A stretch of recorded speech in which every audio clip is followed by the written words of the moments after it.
You are now tuned in to the Chop Shop. I'm Retro. Let's get it. We in the Chop Shop. We live in the Chop Shop. We talking sports talk. We live in the Chop Shop. We in the Chop Shop. I'm talking sports talk.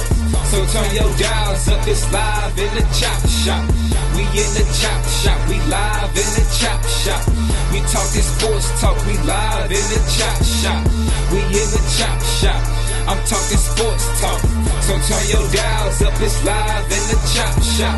Yeah, it's lit in the Chop Shop. Turn your dials up in the drop top. They ain't based to debate, but they keep it fact straight. Going 30 for 30, let's do a first take. On Facebook Live from 12 to 2. Rob Hatter and Jim Hicks. Going back and forth like Claude Ray, Skip Bayless and Stephen Smith. From on the court, off the court, straight to the field. Not a man that steals, but I made it steal. To the octagon where I fight to kill. We go face to face, then you write your will. I don't play tennis, but I bring the racket. I'm on the floor, I attack the basket. Put you in the casket when I'm overlapping. Never showing mercy, cause I'm always snapping. Never showing mercy when I'm in the arena. Step into the ring, he hit me as I beat him. Step into the court, I'm never backing down. Killing competition, I'm smacking down. Let me get back to the other stuff at the Chop Shop, cause they cutting up. It's Retro coming to you live to the Chop Shop. Now let's turn it up.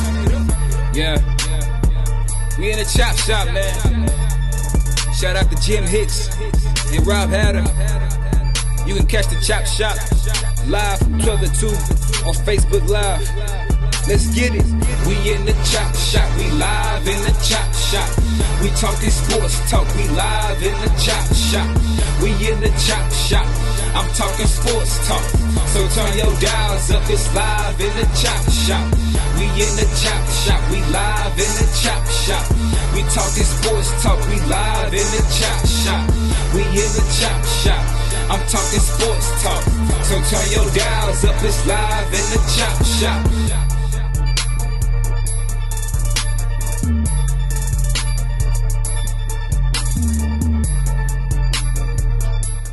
H-Town, what's up? You know what time it is. It's time for the best 120 minutes of your day. The Chop Shop, the nation's #1 urban sports talk show, and also your midday sports happy hour. Yours truly, Robert Hatter, alongside Jim, the Chi Hicks, coming to you live from Houston, Texas, but we're broadcasting all over the world. And guess what? And our thing, we talk about all kind of sports, but guess what? We got our little niche is in amateur sports, and so we go where everybody else don't go. You know, so it's we got a great show on what you call this, Jimmy, Baby Friday. You know, I'm watching Rod Wells, Derek Johnson, Chris Charles, Tyandra Holmes, and Todd Holmes. They are my starting five today. I did it a little different today, but Jimmy, I wanted to start off with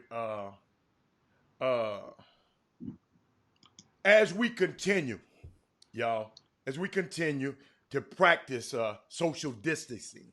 I realize just, you know, over the last few days in the situation that we're in, it's best to be a little bit more apart than we are together right now. It's gonna get better.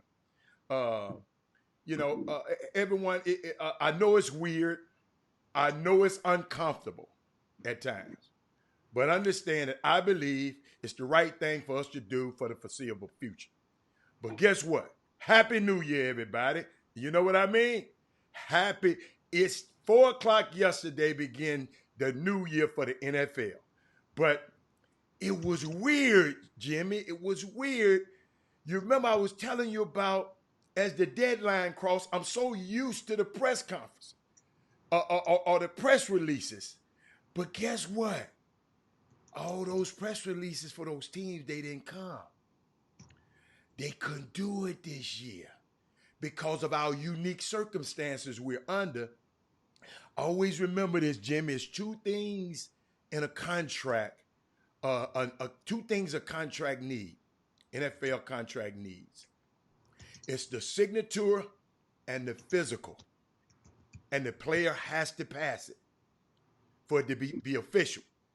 Because of what's going on in the world, those things, that's why the team is not announcing. The players are announcing it. So teams, it was just crazy yesterday. You know, they were pumping out reports like saying there are reports that the New Orleans Saints gonna do this. They couldn't officially announce it. You know, and one of the best ones I saw yesterday was Malcolm Jenkins, Jimmy. I don't know if you know who Steve Gleason is. He former New Orleans Saints, but he battled with ALS, and he got a congressional medal, congressional gold medal for his battle and how he was fighting ALS, and he did a statement talking about him, and guess what guess what the New Orleans Saints did? They just said, "Wow." So it's just a lot of stuff, man. It just going on that I'm used to by covering the NFL and being around the NFL for years. I'm used to the press conference. The players used to. I mean, it's just so much stuff that just didn't happen yesterday. That it wasn't that good. So, but you know, I just wanted to let you know. Yeah, but Jimmy, I did want to. I found out something that this pandemic has already revealed. Several things.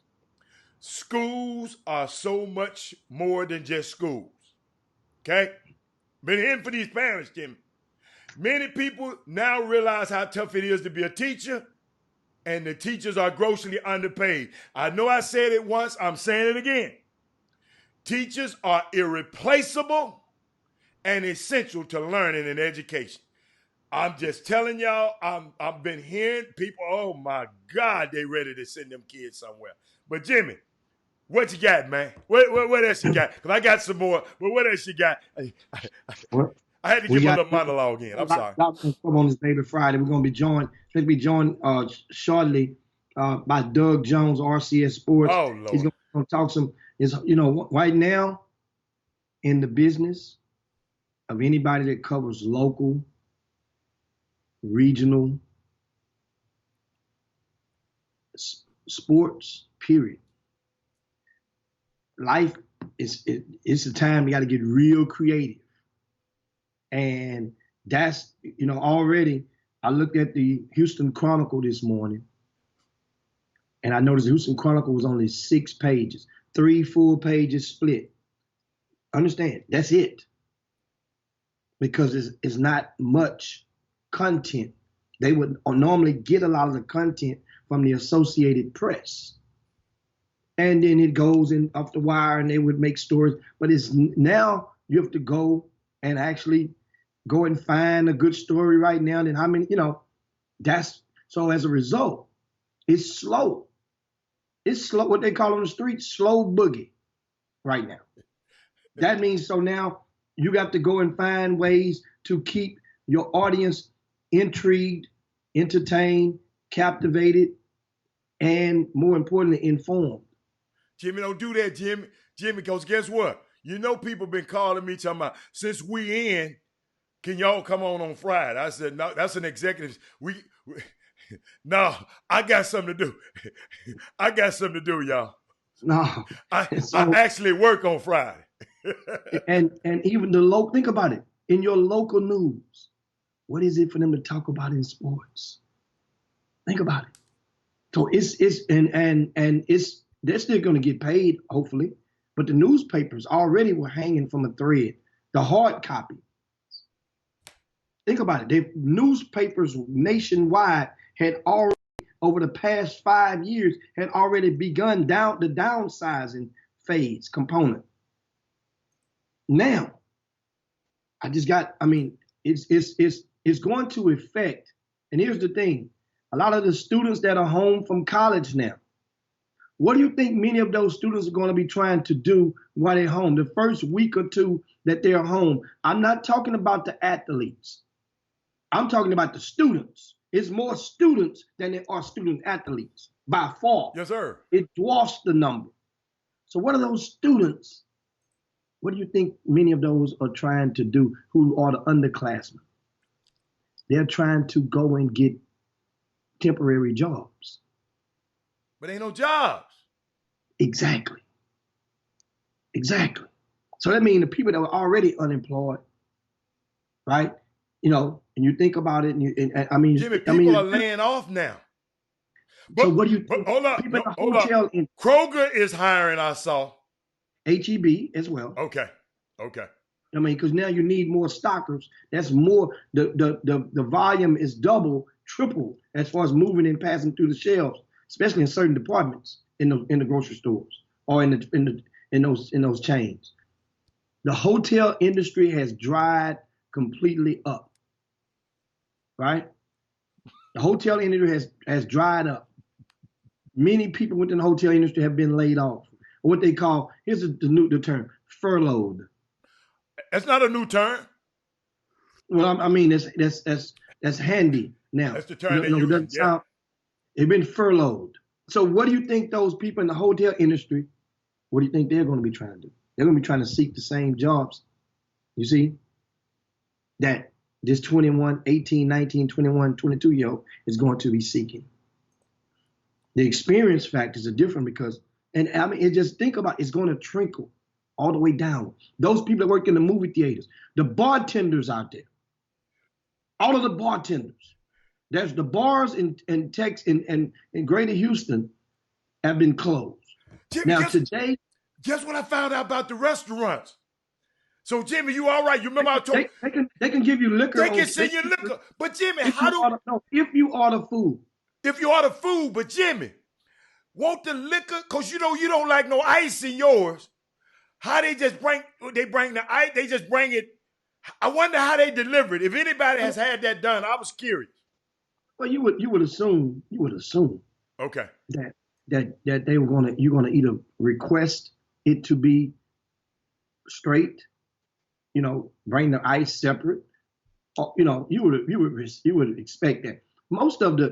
I mean, goodness gracious, most people, as far as the carry out and buying it, what are you gonna do? You're gonna order a shot of tequila to come from around the corner from the bar to be delivered to you, and the shot of tequila gonna cost you $12. Or you can go, the liquor stores are still open. But they about to close them down too, Jimmy. Okay, so go take care of your business. Guess what? Your credit cards will be granted immunity for at least till May. So you can go run that credit card clean on up. I don't advise that.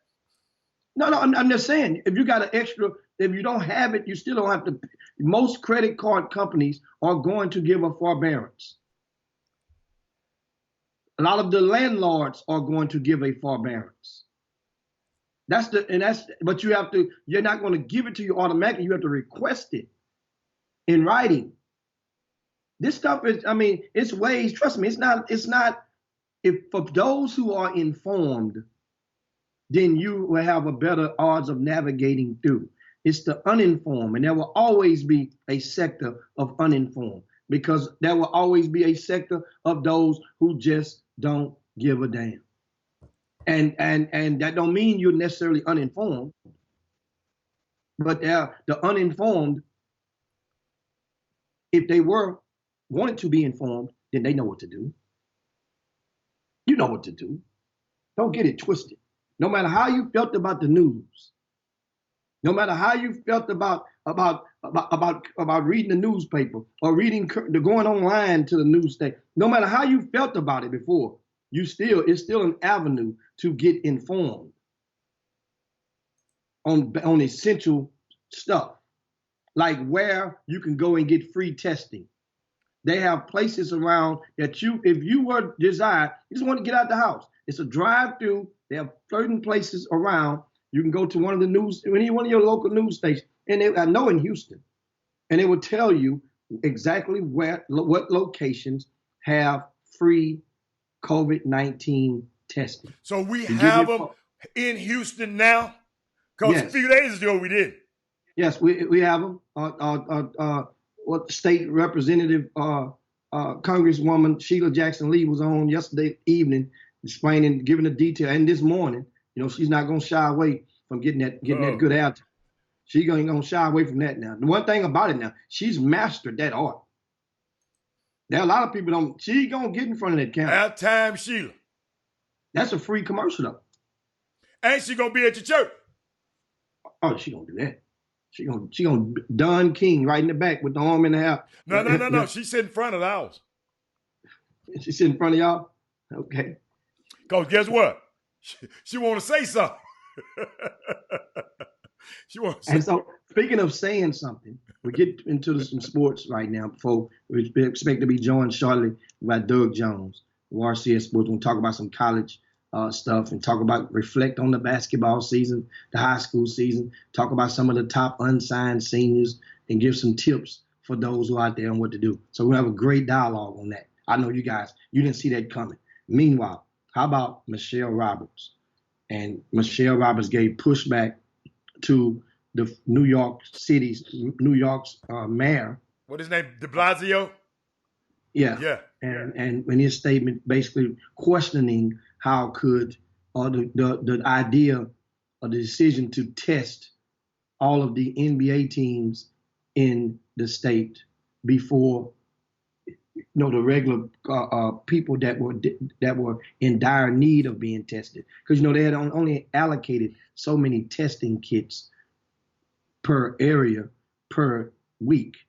So she pushed back and was like, it would be, basically her quote was, it would be irresponsible not to test these NBA players who touch so many people. And you know what's so unique about it, Jimmy? He tried to make it political, and she, I didn't want to go there with that. He tried to make it political. But Jimmy, in America, in this capitalistic society that we're in, Jimmy, rich people have more access anyway.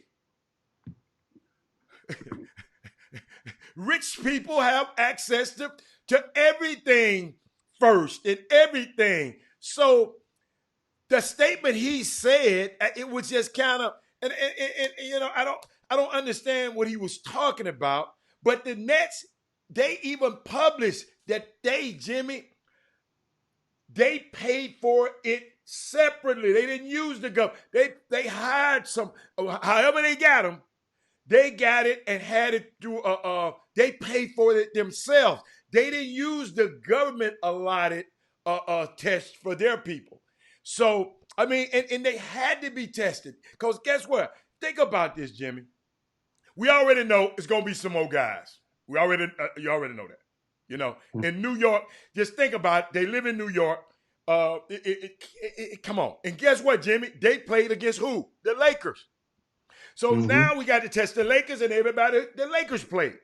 The Lakers tested yesterday. Yeah, but the Lakers, if they play somebody after that, they're going to have to be, that team got to be tested too. So it's just, but I am good. But she clapped back. And Jimmy, I hate she going to leave in a couple of years. You see they trying to find her replacement right now.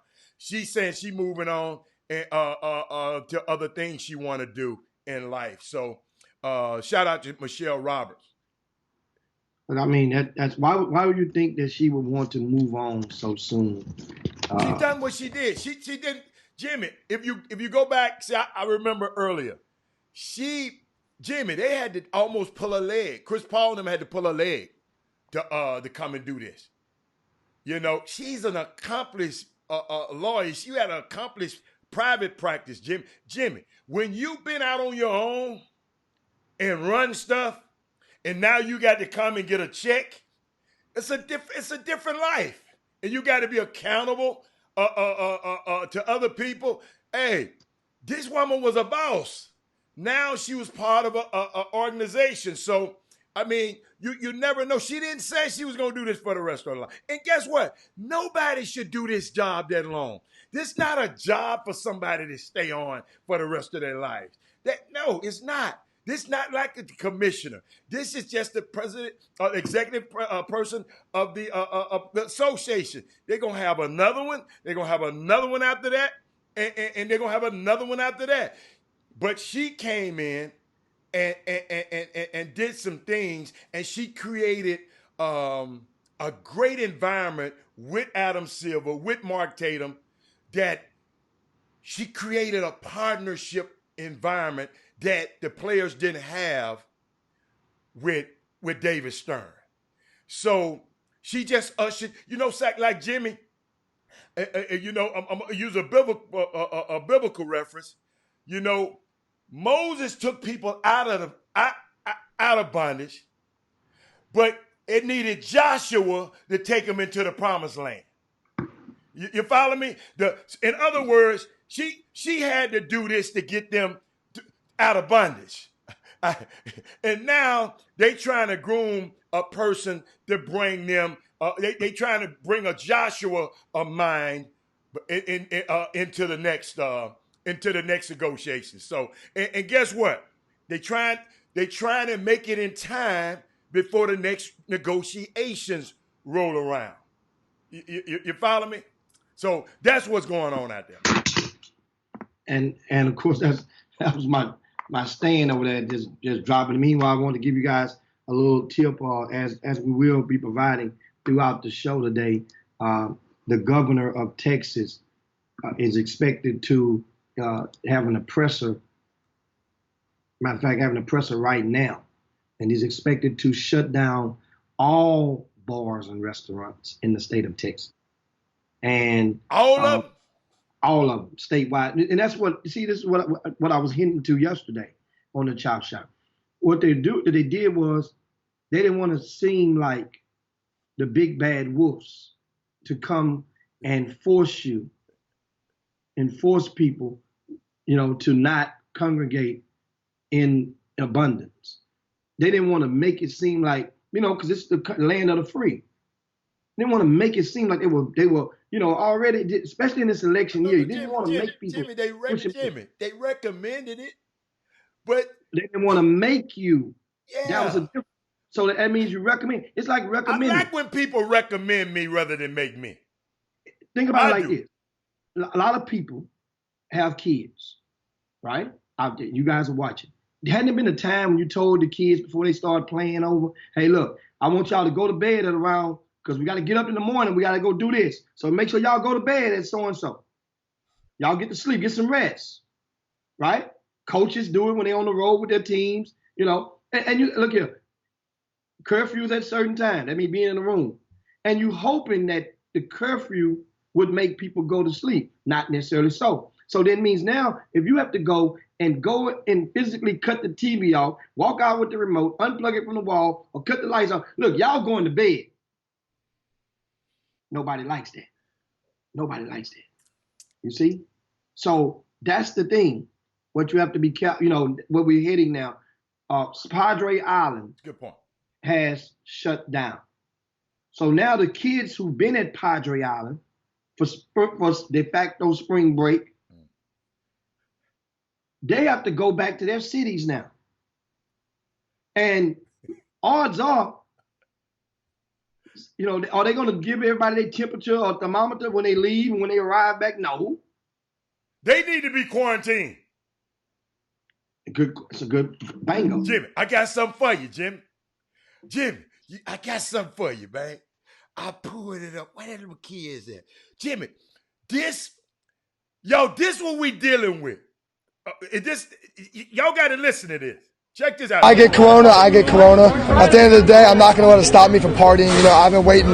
We've been waiting for Miami spring break for a while. About 2 months we've had this trip planned. 2-3 months. So we're just out here having a good time. Whatever happens, happens. Like, it's really messing up with my spring break. What is there to do here other than go to the bars or the beach, and they're closing all of it? It's really messing up. I think they're blowing it way out of proportion. I think it's doing way too much. Doing us bad. We need a refund. This virus ain't that serious. It's serious. It's more serious things out there like hunger and poverty, and we need to address that. Yeah, we planned this a long time ago, and it was kind of up in the air if we still go, but we're here. I just turned 21 this year, so I'm here to party, so it's kind of disappointing, but we're just making the most of it. We met these other people in our little Airbnb spot, so we're just hanging out with them and trying to get drunk before everything closes. It sucks, but we're going to make the best of it. We're enjoying ourselves. It sucks, and I'm from New Orleans, so this really sucks. However, we're going to enjoy ourselves. We having day parties all day. It's my birthday, St. Patrick's Day. Turn up. We're just trying to roll with we're just living for the moment. We're just going to do what happens when it happens. when stuff closes, we're going to do it when it closes. But besides that, we're just trying to have the best trip we can. That's what we up against, Jim. I knew you were going to say something about it. I had to. That's what we up against. You might be on mute now, but that's what we up against, y'all. And what we really don't understand, Jimmy, it ain't about me catching the corona. It's about if I'm going to give that to my grandma or to Bobby Benjamin's grandma or to anybody else's grandma or somebody who got a respiratory. Jimmy, you know I talked to a scientist yesterday, young, brilliant scientist with Johnson & Johnson. She happened to be from the Bahamas, and Bahamas just had their first case because they haven't been testing. And but Jimmy, she said something to me that just made me think. You said something the other day. You said you don't care. But this is a scientist who's conscious of it. And no, I say I don't care that much. Okay. We got Doug on the phone. But give me 1 second. But she said something key. She said she went to Florida to visit her family and didn't realize till she got back that was stupid. She was even thinking about, Jimmy, having a girl trip. Guess why? The flights are so cheap. This is a scientist who knows the dangers. Dude, it's crazy out here. But we can bring, Doug, we can talk about something. But it blew me away yesterday. But bring Doug on in, baby. Yeah, absolutely. And of course, as promised, we have joined us live with Shift Gears. Come back to more updates with the COVID-19, as it was just announced that a family of 4 will be eligible for up to $3,000. That's $1,000 for each adult, $500 for each kid. That's $3,000 will be eligible, and within 3 weeks that check will come in the mail. Go, and once again, if you want to be informed more, you know what to do. Go probably to your local news station or go type in CNN and follow the rest. But a family of 4 will be eligible for up to $3,000, and that would take 3 weeks. And if the conditions continue to exist, that family will be eligible for another up to $3,000 within 6 weeks from now, 3 weeks after that. So things are being put in place, and the food is being put out there, but you guys got to go eat. But meanwhile, let's go eat some sports right now. And without further ado, we have joining us live, we have Doug Jones with RCS Sports live in the studio with us. Live on the Chop Shop with us right now. Big Doug, what's going down? What's going down? And nothing much, man. Just staying in the house, away from all this foolishness. You lonely? I saw you on the porch just taking pictures of the cars pass by. Doug, I was at the house. That's what I'm saying. You was just taking pictures of the cars passing by. Doug, come on, Doug. Doug, you was taking pictures of the cars? Yeah, he was videoing the cars passing by. Yeah. Doug, they ain't gonna cut the cable off. You can go and watch the TV. Well, not no TV at that point. Boy, hey, we got the Hulu, the Netflix, and the other little thing they call. Man, I've been caught up. Dude, I watch so much stuff to watch. I don't do. Dude, that ain't the. You know what? Jimmy ain't nothing like getting in that car and drive. But Jimmy, guess what I found out, Doug? Doug, I got a release, right? Michael Jordan on the Facebook feed. I saw him out there, on the golf course, Jimmy, with his little disinfectant. I don't know what the hell. It looked like he had some Palmolive dishwashing liquid. I don't know what the hell that was. You know what? What? You know what? I just learned yesterday. Uh-huh. A guy, it is. I give you guys a lot of hood tips. A dude gave me a hood tip I'm yesterday. not listening. Hey.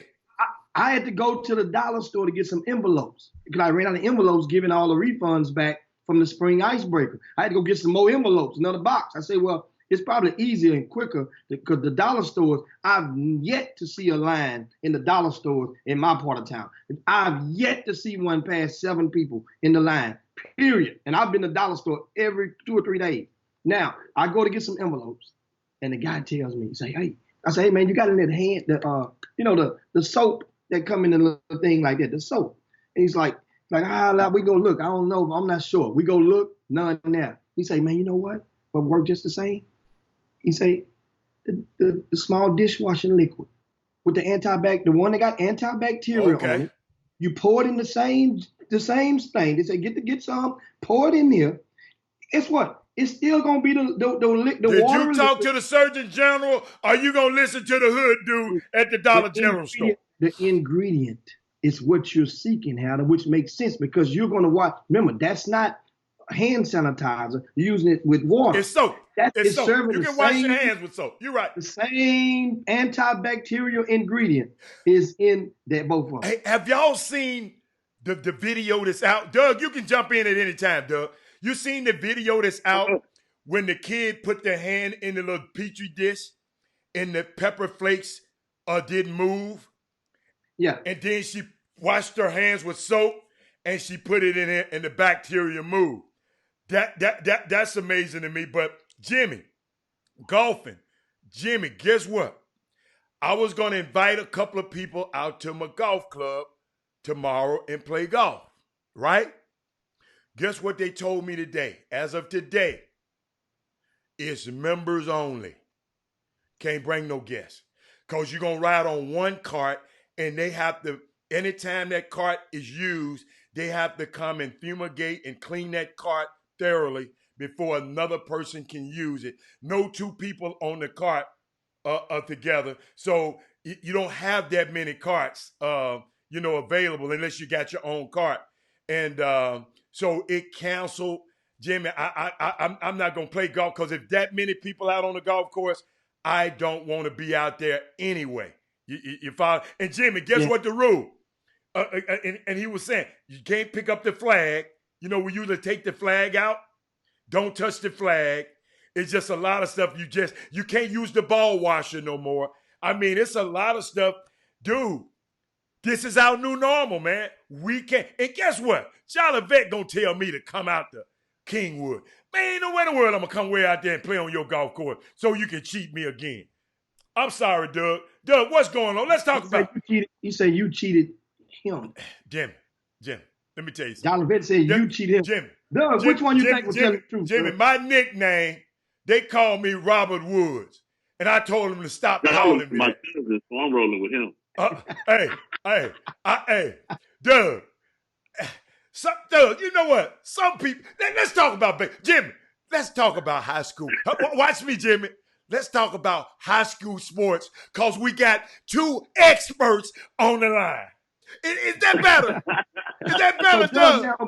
No, let's talk. The college season is over with. And this week you posted and went and did the homework and enlightened the community on a lot of the greater Houston area former high school stars who been at Division I colleges and how they fared, and you categorized them based on their who were the top 5 in each category. Yeah. And on Wednesday, you did the freshmen. I'm sorry. On Tuesday, you did the freshmen. And some of the freshmen, let's talk about some of those freshmen who, if you at of all the freshmen that played Division I basketball, and you mentioned, of course, what are some of the ones that had great seasons and why? Well, we've been updating it all season. We call it the freshman college report. But Jordan Adams, he was the freshman of the year in his conference at Austin Peay. He averaged 17 points a game, played 33 minutes. And I think just looking at just going through the last few days, it's all about the right fit, man. Like if you can go somewhere and play early and be productive, then you'll have a great career.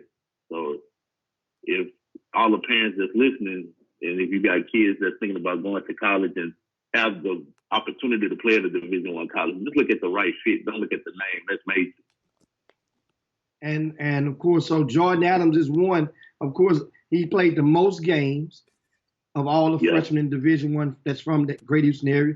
He played the most minutes. He averaged the most points, which was 17 a game. The minutes was 33 minutes per game as a true freshman. And who were some of the other ones? Anderson Kopp. He missed the first part of the season, like the first maybe month and a half, but he ended up playing 31 minutes per game at Lamar, and averaged right around 10 points a game. Kid from Bryan, Rudder, KJ Cunningham, went to Weber State, played in 31 games, played 21 minutes a game. Of course, Tavir Wheeler played in 31 games at Georgia, played about 27 minutes a game. PJ Henry went to Hartford, played 12 minutes a game, but he played in 29 games. And that's just some of the ones in the freshman class that played a lot this year. And so now, and Doug, I'm sorry, with the freshmen, hey Jim, and the freshmen that are in college in Division I ranks. Do you think, like looking at the list, and there are some freshmen that hardly didn't play many games, didn't play many minutes. Yeah. Is there a way does that translate or transfer over to possible transfer portals? Oh, definitely. You know, the coaches tell you what they want to tell you to get you on campus. That's why it's called recruiting. But once you get there, things change. And then once they change, if you feel like you're not getting the minutes you deserve, then that's why it's 600-700 people in the transfer portal. But then at the same rate, if you transfer, you got to make sure you transfer to the right level. Like, you can always transfer down. It's hard to transfer up. And speaking of the right level, let's move over to the sophomores. Now, on Wednesday, you produced a list of the sophomores who are in Division I that fared the best in those 5 categories this past season. And some of those, tell us about some of those sophomores and tell us which ones were the most impressive, because meaning that based on coming out of high school, then the school they went to, and as you said, a couple of those guys are transfers as well. Yeah, like Walter Prevost. Walter Prevost went to South Dakota out of high school, went to Aldine Nimitz. He transferred over to Maryland Eastern Shore and played 32 games this season. David Azor was a kid that went to Clearbrook High School a couple of years back, went to UTA, had a so-so freshman year, but ended up coming back this year playing in 32 games, actually led the team in scoring with 14 points per game, and also I think was was their leading assist at 3.7 points per game. Who else is a transfer? I think that's the only transfer so far. But Miller Kopp had a great year this year. He averaged 13.1 points per game at Northwestern. Kendrick Davis is a transfer. I'm sorry. Yes. Kendrick Davis.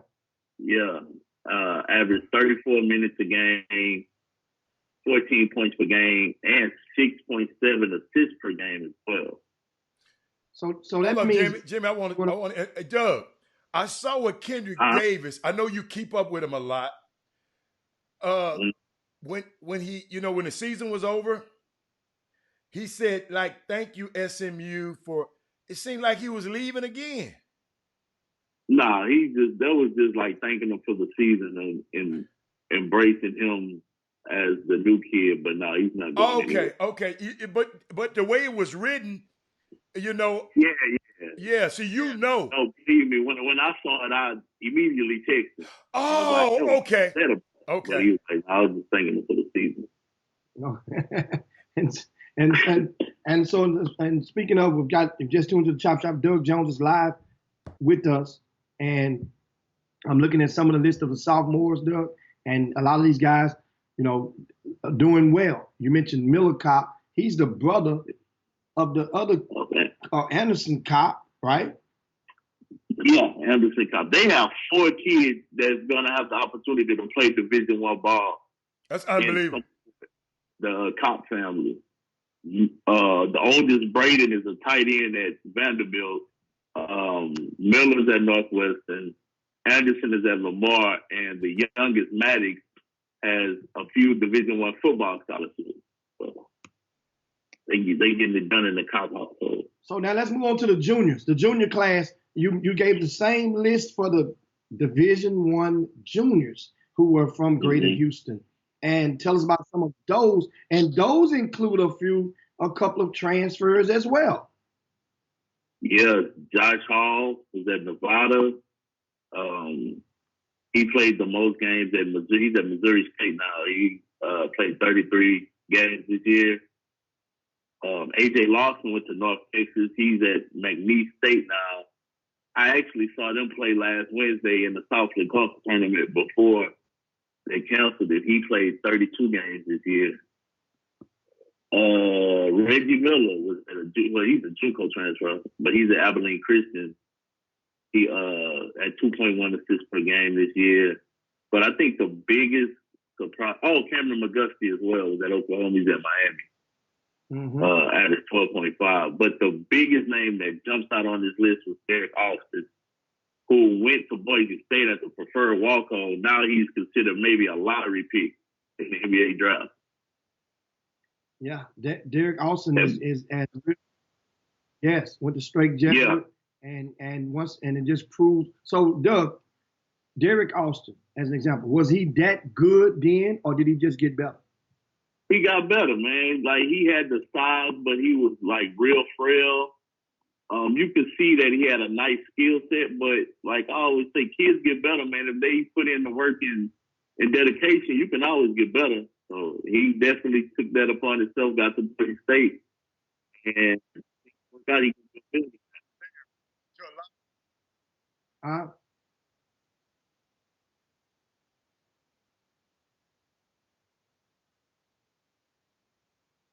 Yeah. And definitely he's been getting it in. And Josh, and speaking of, we talking about Derek Austin at Boise State. And meanwhile, you mentioned Josh Hall. I'm hearing Josh Hall now is maybe transferring again, even though he played 33 minutes and averaged 33 minutes per game. I mean, I'm not sure how many minutes he averaged at Missouri State, but I'm thinking he's on the move. I got the minutes. Hold on, let me see. Josh Hall averaged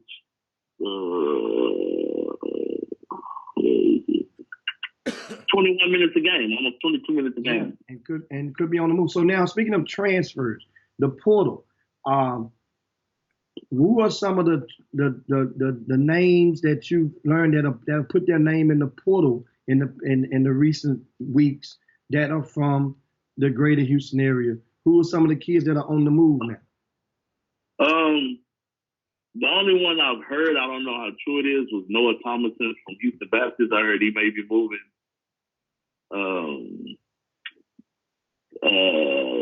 That's the only one I really heard of, honestly. And that's the only one? Oh, that's the only one I've heard. Maybe I'm drawing a blank right now, but I'm pretty sure it's more than that. Absolutely. I thought Kyrie McDaniel.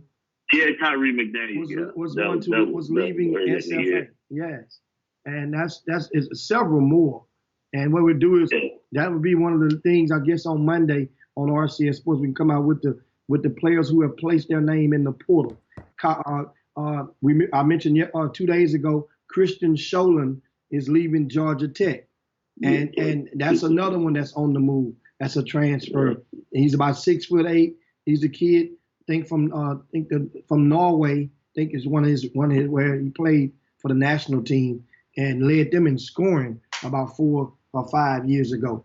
And so now, Doug, what unsigned seniors, real quick. We almost at the end, but unsigned seniors. Just the other day, Jordan Ivory Curry.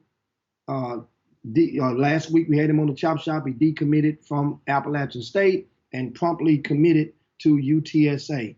And now, and then Marcus Williams from Dickinson High School. He decommitted from Northern Colorado, which makes him is he the top unsigned senior in the state at this point? Gotta be. What's crazy is like going through their playoff run, everybody be like that hasn't seen Marcus Williams play or didn't know much about Marcus Williams, seeing this was really his first year on varsity in high school, was like, man, where's this kid going? And you tell them Northern Colorado, they're like, man, they got the steal of maybe of the in the country. So like his game definitely prohibited him to get a lot of looks from a lot of different coaches. So he probably is the top unsigned senior in the state right now. Yeah, and so what are you expecting from Marcus Williams? What level? Remember, Northern Colorado now. So do you expect Power Sevens to bite? It could be a couple Power Sevens sneak in there, but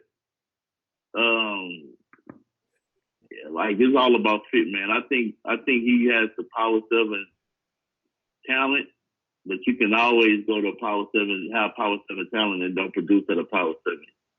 It's all about fit, man. If you want to go produce somewhere and be a all-conference type dude, then you just got to find the right fit again.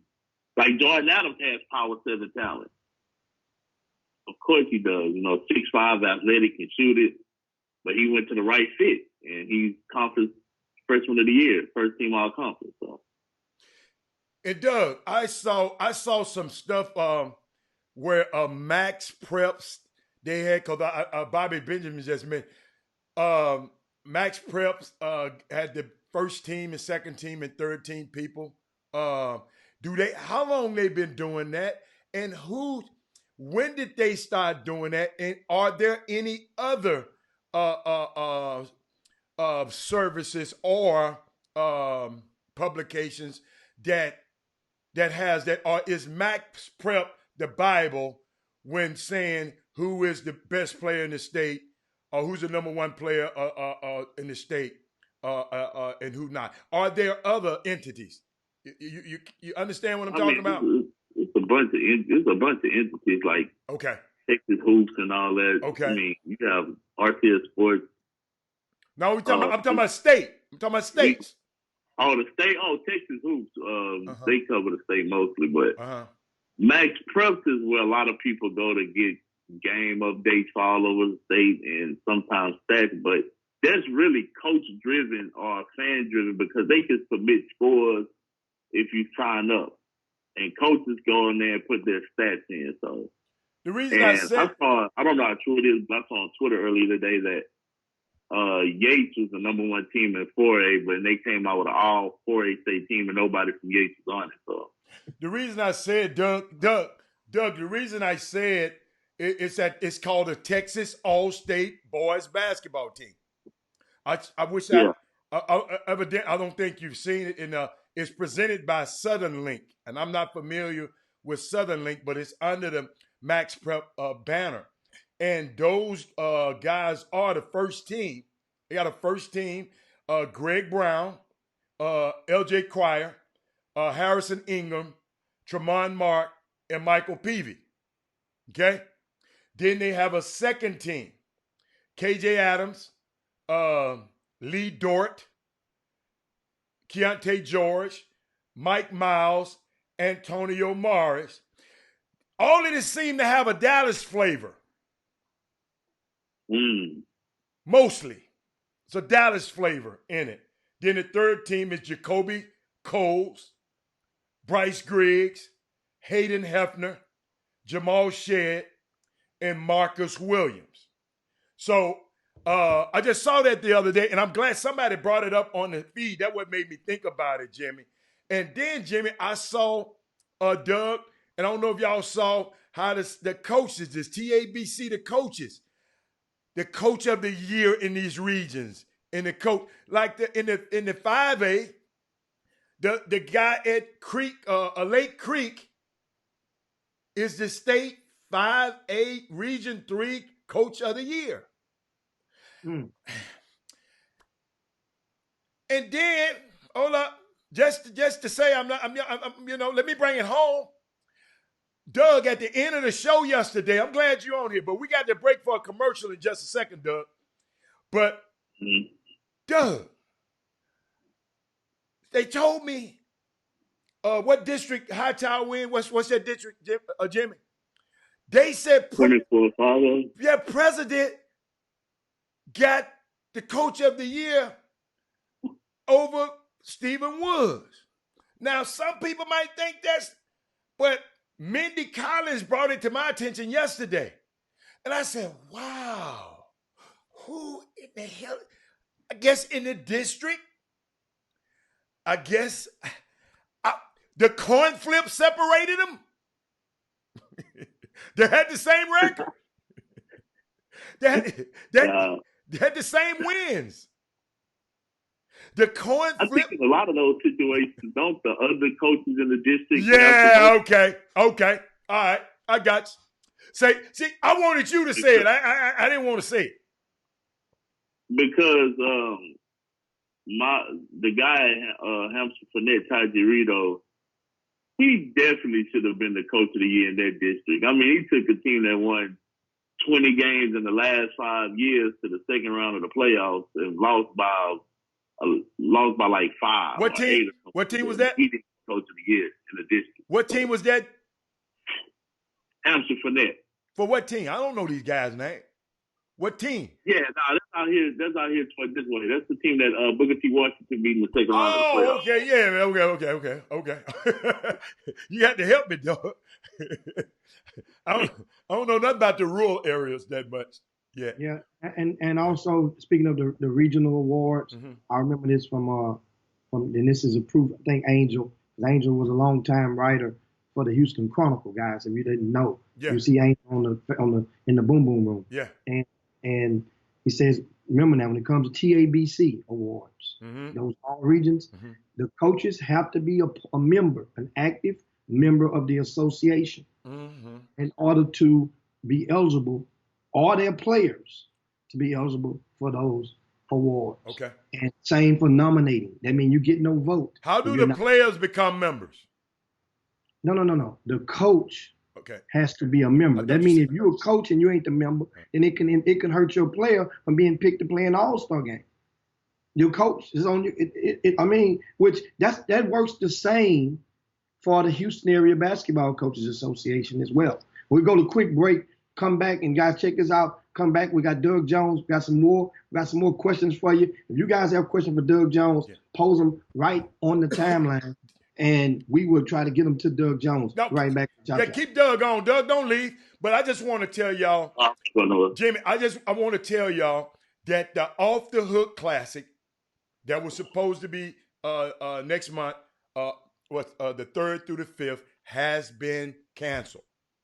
But Above All Sports got a Houston Classic May the 1st through the 3rd, 19U, 17U, boys and girls. www.aboveallsports.hoops.com, or you can contact Brian Jolivet, and throughout I'm gonna put their logo on the screen.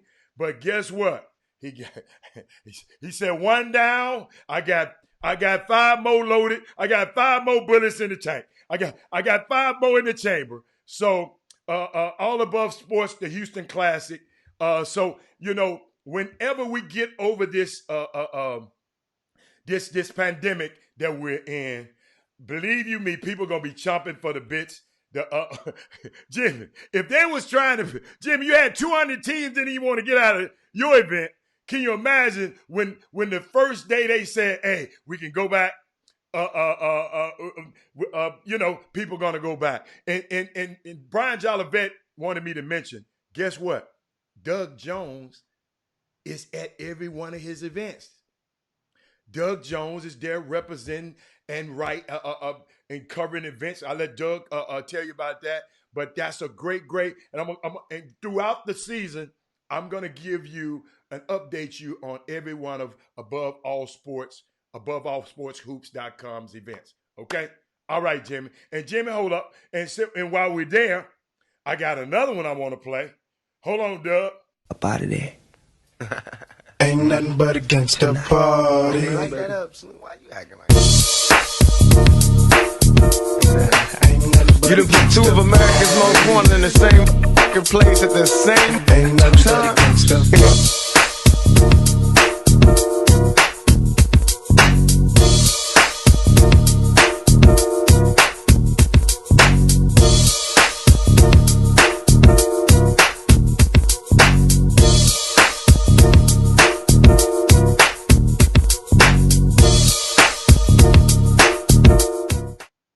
Jim and Doug, I heard from several NBA players over the last two days, right? Them guys got all that money. Bobby Benjamin, Angel. They can go anywhere in the world. Guess what they telling me, Jimmy? Man, I want to hoop.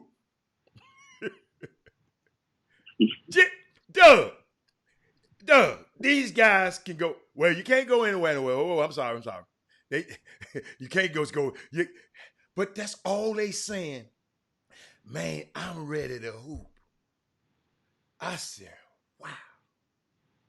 Without regard for the 6 foot rule. That's what I'm telling you. Some people, they don't care. No. He ready to get back and hoop. Jimmy, that's their life.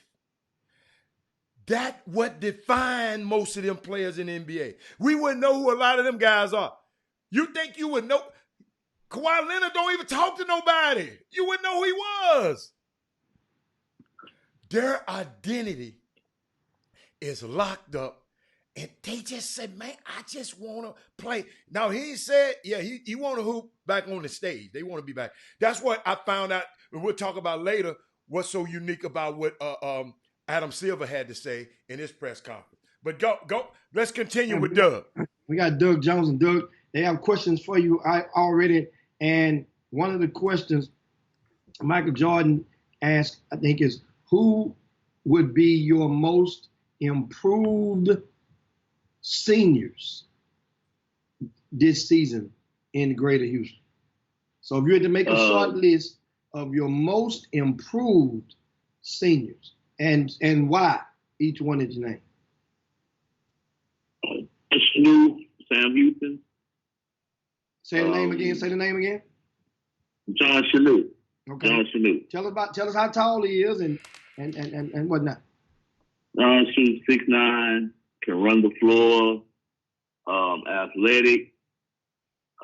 This year he added a little back to the basket game. Coach Barreras, Sam Houston did a great job of teaching him a little turnaround jump shot.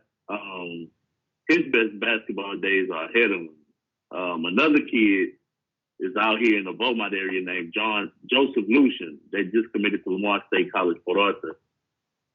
He's 6'6", athletic, and has a motor like Ben Wallace had when he was playing with the Pistons back in the day. That kid is running. I didn't hear it, Joe. Who was that guy, Doug? Beaumont Westbrook, Joseph Lucian. He just committed to Lamar State College. I saw that maybe Monday or Tuesday. Okay. Junior college out here in Port Arthur. That's good. And who else? Give us another one. That's 2. Nate Lacewell at Legacy. Okay. He's always been skilled, but this year he showed a level of toughness that I haven't seen since watching Nate play in the last few years. He embraced rebounding and defending more than he has probably ever. And that has a lot of schools intrigued, D2s, junior colleges, and some D1s if he does go JUCO. So. And Doug, hey Jimmy, Doug, can I give you a look?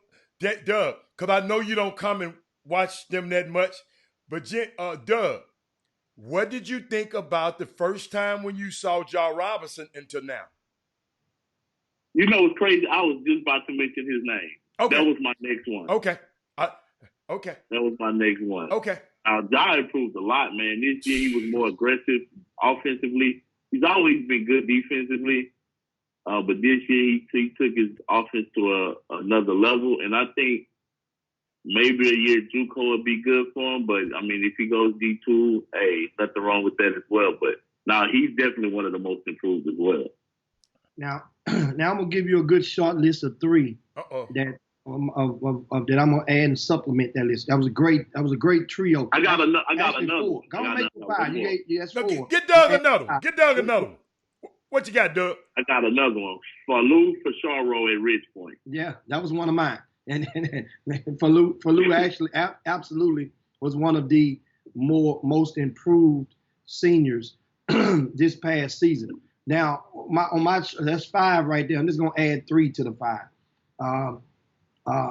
First, one of my most improved seniors this year, based on first and foremost, no particular order, but first it comes to mind. And the name, we've been saying it a lot, but at the beginning of the season, this young man was like down there in the second and a half, third tier, right? And he first chair by the time the season ended. That's Jordan Ivory Curry. That dude was balling. That's a good one, Jim. That was a good one, Jim. He's the most improved. But I always thought he was good. He's top 10 in the city now. I got you. I got you. Expectations are different. I got you. Expectations are whole different when you start getting that top 10, top 12, top 10 range. So Jordan. You remember the first time we saw him was at the Hoops Giving Classic his freshman year against Max Evans, where you had it at TSU. He had like 20 that game. Yeah. That was a different coach, and it was a different whole system. It wasn't like it wasn't just you didn't know he was coming. He was a puppy then. Now he grew teeth. He bites. He's a dog. And that's what it is. So Jordan Ivory Curry definitely won in that list. Who else would make that list of all of my most improved seniors? Would you put Kendall Lawson Jr. in there just based on how his junior year ended to where he's at now? No, because he entered the season as a front cover boy for the magazine. You going from the start of the season to okay, I got it. I mean, you was already first chair, already coming in. So I'm gonna go. I'm gonna go with Dylan Scales. Yeah. Dylan Scales make my short list of most improved. You know why? Because even though Summer Creek, they fell a little short of their aspirations, they make it to the regional tournament. But this young man think about it, last year his father passed, guys.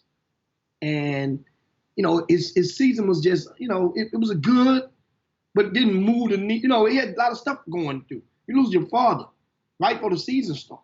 So then you come back and play your senior year. And after every other game, I would talk to different coaches. They would always reflect either before or after. They would say either this the guy that we got to stop because we know he's not going to even care about scoring points. Or after it's over with, he was like, man, that doggone Scales kid, we couldn't rally him for nothing. He's one of the most improved seniors, was Dylan Scales. Coach Amont from Langham Creek, before they played them in the season opener, went watch them in the scrimmage. And he called me immediately after and was like, man, we hear about Devon Jackson and Dylan Miles and Reese Allen. But the key that make that team go is Dylan Scales. And a lot of coaches shared their same sentiment the whole season. And of course, now could we get a college coach to think that way for him? Well, he has one. I know Concordia is a non-Division I school. They had an offer on the table, so that was before this. That was during the spring, and so he's playing with house money. He's not expecting he's going to get a Division I look, especially with the transfer portal. The objective for that young man, he'd go somewhere and play, make an immediate impact with no none of the. He's not a diva. He's relatively quiet but can lead by example. And quite sure some of the schools in that conference, if they're smart, then they would try their best to not let Concordia get him, because he's going to be a 4-year problem. I'm not saying not immediately. You don't expect that, but all conference in a couple of years. So that's Christopher Calvin said Darryl Brown from Yates. Now Darryl Brown wouldn't be more on my most improved list because Darryl Brown was already had been highly. He had been ranked in the top 30 before. So you're top 30 and remember now Darryl Brown came out in the season opener against Martin Ranch and lit Martin Ranch up for about 27 bursts, but then come back and, it wasn't just consistent. Yeah, that's why you see like a team like Yates. I'm surprised that Antoine Norman or possibly Reuben Jones did not make the first team TABC, but I'm not sure if Greg Wise paid his dues and is a member. That's something that you Yates fans might need to ask, because I know for a while Greg Wise was not. I got a question. I got a question. Well, I don't have a question, but Doug and Jimmy, Michael Jordan said, Doug and Jimmy, as the game transitioned into using the featuring smaller players and big men becoming expendable, who would you say are the top bigs in Greater Houston's region? 6'6" and up. Thanks for your response. Well, we don't know what class, so let Doug toss it. So we're gonna assume. No matter class, just a prospect. That 2020, of course, you have Kenneth Lawson Jr., Eddie Lampkin,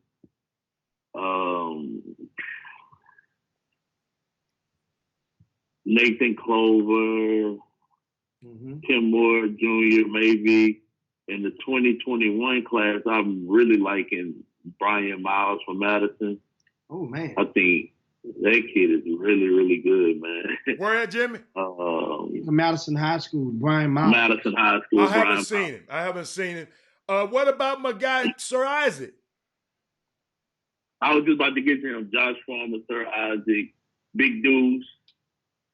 Y'all gonna get me for this, but I like Josh Farmer. We don't not like Josh Farmer. We don't not like it. It's just that Josh Farmer was advertised as being. That's the thing about when you're doing when you're watching and reading some of the marketing and some of that comes along with the description of a lot of these players. If Doug Jones, if you notice, he hasn't said one time of none of the kids he just named. He has not said this kid is the best kid. He's the best kid in the world. Yeah. But that ain't Doug ain't gonna say that. But then that's what I'm saying though. Them the hype guys. But that's what comes with a lot of the stuff. Okay. And if you and the thing about it, you can like the person and not really understand that the person. Some people are gonna always add a little cut to it. Some people are. What people in the back of the room. This is what I love about. We got one coach up there saying, Doug, I know you said he's supposed to improve, but John Robinson again. The bigs in the city. Huh? No doubt. Yeah. John Robinson is one of the best big 6'6" and above in the city. I tell you what, them last 4 games he's playing like it. And Jimmy. Oh, my God, yes. I thought Coach had went and gave him. I thought Coach had went and switched jars or something. I don't know, but you know what? I'm gonna tell you something, Jimmy. Woods was feeding the nails. That's what happened. When Woods, I remember Woods made a commitment and said, "Hey man, you got to get you some goggles, man." Because he used to always play with them glasses in the beginning of the season. When that cat got them goggles, Jimmy, his whole confidence changed. His chest was stuck out. I think he probably got a girlfriend around that time when he got them goggles. Hey, John, I'm sorry, man. I ain't mean to tell you, big. What'd you say? They get a girlfriend. Okay, some dudes' games drop when they get a girlfriend. Ja, that little girl must told Ja, boy, hey, tall as you is, hey, you better be something. Hey, Coach said he used hot sauce on him. Okay, all right. Okay, hot sauce. And you have to realize. See, here's the thing. Think about it. When you mention the young man, and you guys. A lot of you guys may not be familiar. The young man they just mentioned 3 times, John Roberts, his name, right? Well, this young man, he played for the 17 and under, the main sneaker-sponsored team from on the Adidas James Harden Team Harden. He played, started some games, and played on the 17U circuits. Know what that means? Whenever somebody says that, something like that, that means he played in front of a lot of college coaches. And how do you just hinted a while ago? You say, you asked Doug, how did you like him from the beginning of the season to the end of the season? Mm-hmm. Remember that, and I explained, I dig and go deeper to that, meaning that there have been a lot of games. Remember, people remember your first or they remember your last. Mm-hmm. And with this young man, his last set of games was starting from the time when Summer Creek played at Hightower. I agree with the magnificent historic game when Bryce Green scored the 46 points in the home double-digit win. Mm-hmm. That game, all the way through the rest of the season, this guy was expected to bring a double-double.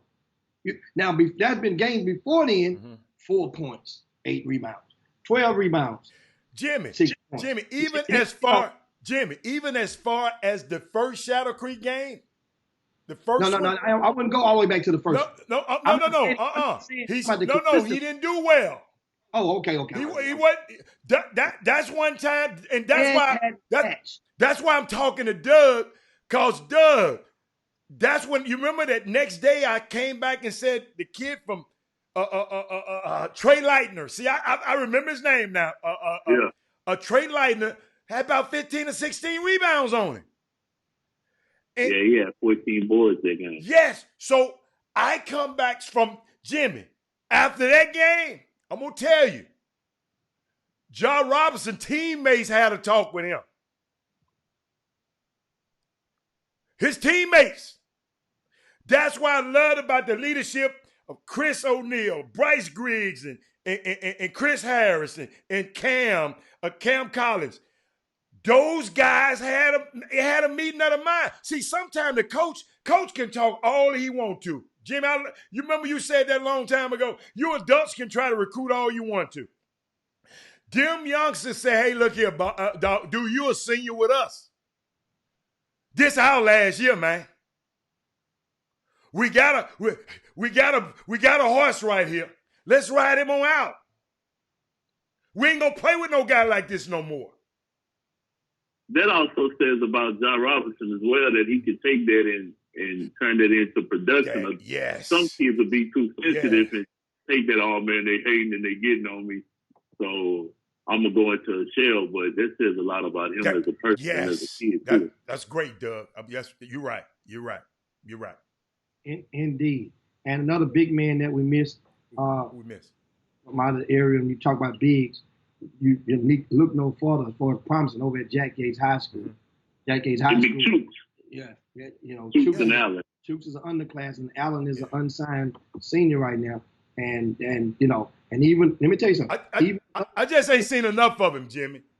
And even Mark Anthony Batts can help somebody at the non-Division I level because he has a chance. Now, understand, everybody that goes to college, a lot of coaches are thinking red shirt, then.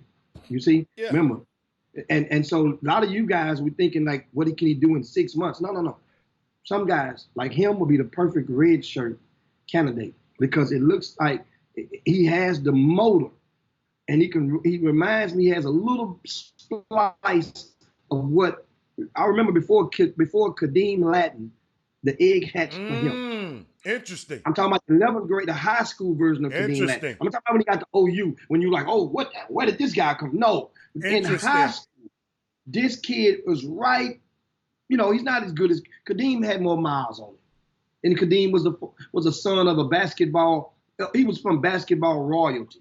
So it's a big difference in for us understanding. That's why he was a homeschool kid. And if you talk to him, Kadeem, I wouldn't be surprised if he thinks way beyond the box. But that's one guy, one other name that I throw into the box. But and so we have Doug Jones joining us. Shout out to Alvin Brooks III on the feed right now. Baylor Bears in the house. We know Baylor Bears would have represented that South region. Doug, we'll ask your thoughts. What the NCAA came out with their final poll this week Bill of the basketball college team. And of course, Baylor was, I think, number 5 or 6. There was only one other team in the state of Texas that was ranked in the top 25. You know what that was, Doug? U of H. U of H.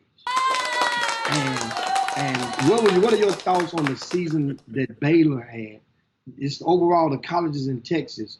What do you? Jimmy, excuse me, Jimmy. Could we just put one little quick pause here? Melvin Dews just said something that was key, but put a footnote there. He said, "What about the bigs at Westbury Christian?" Westbury Christian big. This kid was ranked number 1 in the city. Okay, all right, my bad. Okay. See, Jimmy, we talking about most improved. Oh, we talking about the secondary. We talking about the secondary questions. But yes, they were. I think Doug didn't get a chance to finish his list. Okay. Yeah, I was gonna say Javier. Yeah. Okay. Yeah. Javier France okay. was a right. face in bingo. Okay. But it's on that second. I'm just trying to be thorough here, gentlemen. I didn't mean to interrupt. But now the kid from Nimitz, Ashton. Ashton. No, remember, he entered the season with an offer from University of Houston. Yes. He entered the season. Now, Nimitz nor him met expectations this year. I'm saying that. Okay. That means a lot. He should know that, as well as the Nimitz team should know that, based on what they had to work with and the athletes that they had. Sure, they might didn't have a bona fide point guard, but hell, a lot of teams didn't, including Port Arthur Memorial. But at the same time, you made do with what you had. And they had no reason, no excuse to not be one of the 4 teams out of 8 or 9 in that district to not make the play. How good were their guards, Jimmy? Huh? How good were their guards? Who, Nimitz? Yeah. Put it like this, Hal. No, I just want to know. In district play is what it's bound to. That's like in conference and colleges. In district play, what's in your district?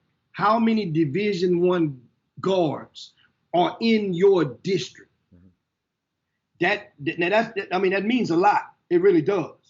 For example, we mentioned Shadow Creek and Hightower. That district has about 3 or 4 different teams that has a Division I guard on there. You see? So that means if you're a non-Division I don't really expect you to whoop all those D1 guards. So now back to Nimitz, and you say how they guards. Well, in that district, I think it's only maybe 1 team that has a guard with a Division I that has a Division I serious interest. That's probably a Division I guard, and that would be what, Klein Forest. But the reason I said that, Jimmy, I said it because first of all, I was a guard, and I know if you got some bigs and you ain't got no guards, you might get your head tore off. I don't care how good or not bad the other team guards are. If you got a guard that can't get the ball across half court, you got a ball that can't make an entry pass to my bigs, then guess what? I'm going to kind of be in a little trouble. So that's the only reason I asked that question. But Anthony Farr, he just had a question, Jimmy, for y'all. That's y'all expectations. That team is not that good. Y'all hyping these kids up on offers. If y'all only knew. Who are you talking about? What team is not that good? Yeah, I don't know who you're talking about. Who you talking about, Fob? You know you can't come on there like that. What do you mean? I just explained a while ago about Nimitz, and I said that the expectation. Oh, he's saying but 20 Division I. Yeah, you explain the expectation. That's the 20 Division I players. I say Division I players in your district. I didn't say Division I seniors. That's way more than 20 Division I players in Greater Houston. I'm talking about, is Bryce Griggs a Division I player? Yep. He's not a senior. He counts. Yeah, he counts. If you look over at that district alone, that particular district, underclassmen ran that district. Think about it like this. Run it down, Jimmy. Offensive player of the year was what? Big Ruby. Okay. He's a junior. Okay. Ramon Walker had the most votes of the rest of the pack. He's a junior. Will Young is a junior. All of those guys are Division I prospects or Division I players based on what they do academically if they don't get the grade. But they are Division I. They're Division I players. Now, whether they're going to be impactful, that depends on where they go. Fob, hello. Fob, what you got to say about that? So when you think about it, that's why I'm saying, I reiterate and try to clarify for you guys. You think about how many Division I players that this kid is going against. Now, there's a lot of guys that may not be Division I right now, like bona fide, but they could be tomorrow. And that's opinionated. You might, because there's going to be always somebody on the bubble. But we're talking about the bona fide ones. So if you're not, then that means the gap shouldn't be that far ahead of you. That means it's not like you're going against a whole bunch of, put it like this, what if Nimitz was in the same district, that 5A district I just mentioned? Would they be expected to make the playoffs in that district? Hell no. They couldn't make the playoffs in this district. But the guards were not as good. That team, listen, a lot of times in high school, with all the things going on, especially when you have situation with kids, and a lot of kids, they will just check out. And a lot of times I saw with Nimitz High School, I saw the kids basically check out mentally. They wasn't no longer buying into whatever the coach was selling. Bottom line, it happens. And if you're a high school coach, at some point in time, I know you guys have seen it before. Kids like, man, forget that stuff, man.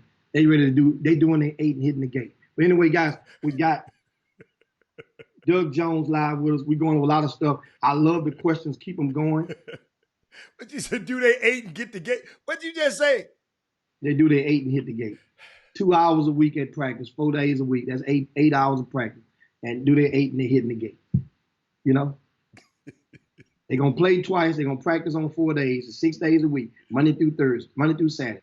You're going to play on 2 of those days during district time, and you're going to practice on 4 of those days. 8 and hit the gate. Boy, you something else. Okay, I like that one, though. All right. Doug, you still there? Doug. Yeah, I'm here. Yeah, man, we done run Doug off. Jimmy, you done run Doug off. Doug, we gonna guess what? I know Doug is busy, got stuff to do. We're gonna go, Doug. I got a surprise for you guys. In just a second. Okay. It's Baby Friday. We'll get right and thanks Doug for that right there. But guess what? I got live on the Chop Shop right now. You're live on the Chop Shop. Who? With none other than the mouthpiece himself. We talked about the hype and overhype. We got D. John Ure. No! Yes, indeed. Now, John Ure, you live on the Chop Shop right now. What's going on? What's up, Coach? What's going on? Let's talk some basketball. I see your boy Hatter. Hatter, when we was at the University of Houston game, he tried to clown me in front of Bryce Griggs and his mama. Tried to clown me now. What happened, John? Yeah. Tell me what I say. I admit the fact Bryce Griggs played well. Played great. No, what happened? What happened? No. Talking about he said you forced a dunk show or some stuff he said, and I'm trying to concentrate on Chris Harris, his final game, in which nobody believed he was going to play college basketball, and so we were at the game. So, but it's all good. It's all good. It's all good. It's all good. I'm happy for Bryce Griggs. I know. I'm happy and I'm sad for Bryce Griggs, his team, because those seniors who were playing well in the playoffs not going to get a chance. It's going to be hard for them to get recruited. Well, but I'm happy for Bryce. Four of them got a chance right now to play in college, Coach. Say what? Four of them got a chance to play in college right now. I thought the big kid with the glasses, I thought he played well in the playoffs. I think he deserves a chance. Mm-hmm. Yeah, that's good. But he played good. Nobody's going to give him an offer. unless y'all know something that I don't know. I think we know something. We might know something you don't know. I do. I'm talking to the kid with the wear the goggles. I know exactly who you're talking about. Played well in the playoffs for Hightower. Oh, you mean, and you saying no one? Are you saying? Are you? Because I know a lot of your. This is John Dury live on the Chop Shop with us. A lot of your travels is dealing primarily with Division I players. So is that what you mean? You say no one to give him an offer, or are you saying? I mean, I haven't heard of anybody that's reached out to him. That no coaches have asked me about him, but I think he was having a really spectacular playoffs. So if a coach don't ask you about a kid, that mean that he ain't good. I'm just asking. I think he's pretty good. I'm asking for a friend. Say what now? I'm asking for a friend. If a coach don't ask you about a kid, that mean the kid's not good? Oh no, I think the kid's pretty good. I mean, somebody asks me about him, I'm tell him to say good things about it. Oh, okay. All right. Okay. What else you got, Jimmy? Got to be a reason you brought the great John Urie. See, this is the difference. This is the difference between me and all these other dudes out here. I want Houston kids to do well. I don't care what Houston. I want Houston kids to do well. I mean, because if Houston kids do well, then the city does well, and that's what it's all about. And that's what it's always been about. Since I've been in this AAU game, it's about Houston kids, because everybody think about Dallas. Dallas do not have more better players than Houston, Texas. Now, they've had one or two out there that have probably gotten a little bit more exposure, but Dallas does not. It could not. They're not. First of all, they're not a bigger city than Houston, number one. And number two, they just don't have better players. I mean, think about it. I mean, at this point right now, could you honestly say Keontae George is better than Bryce Griggs? No, you can't. You can't say that right now. Bryce Griggs played out of his mind. He's a really, really exceptional player. But not taking nothing away from him, but people looking at him because he's athletic, he bouncy, that type of thing. But Bryce Griggs is the real deal.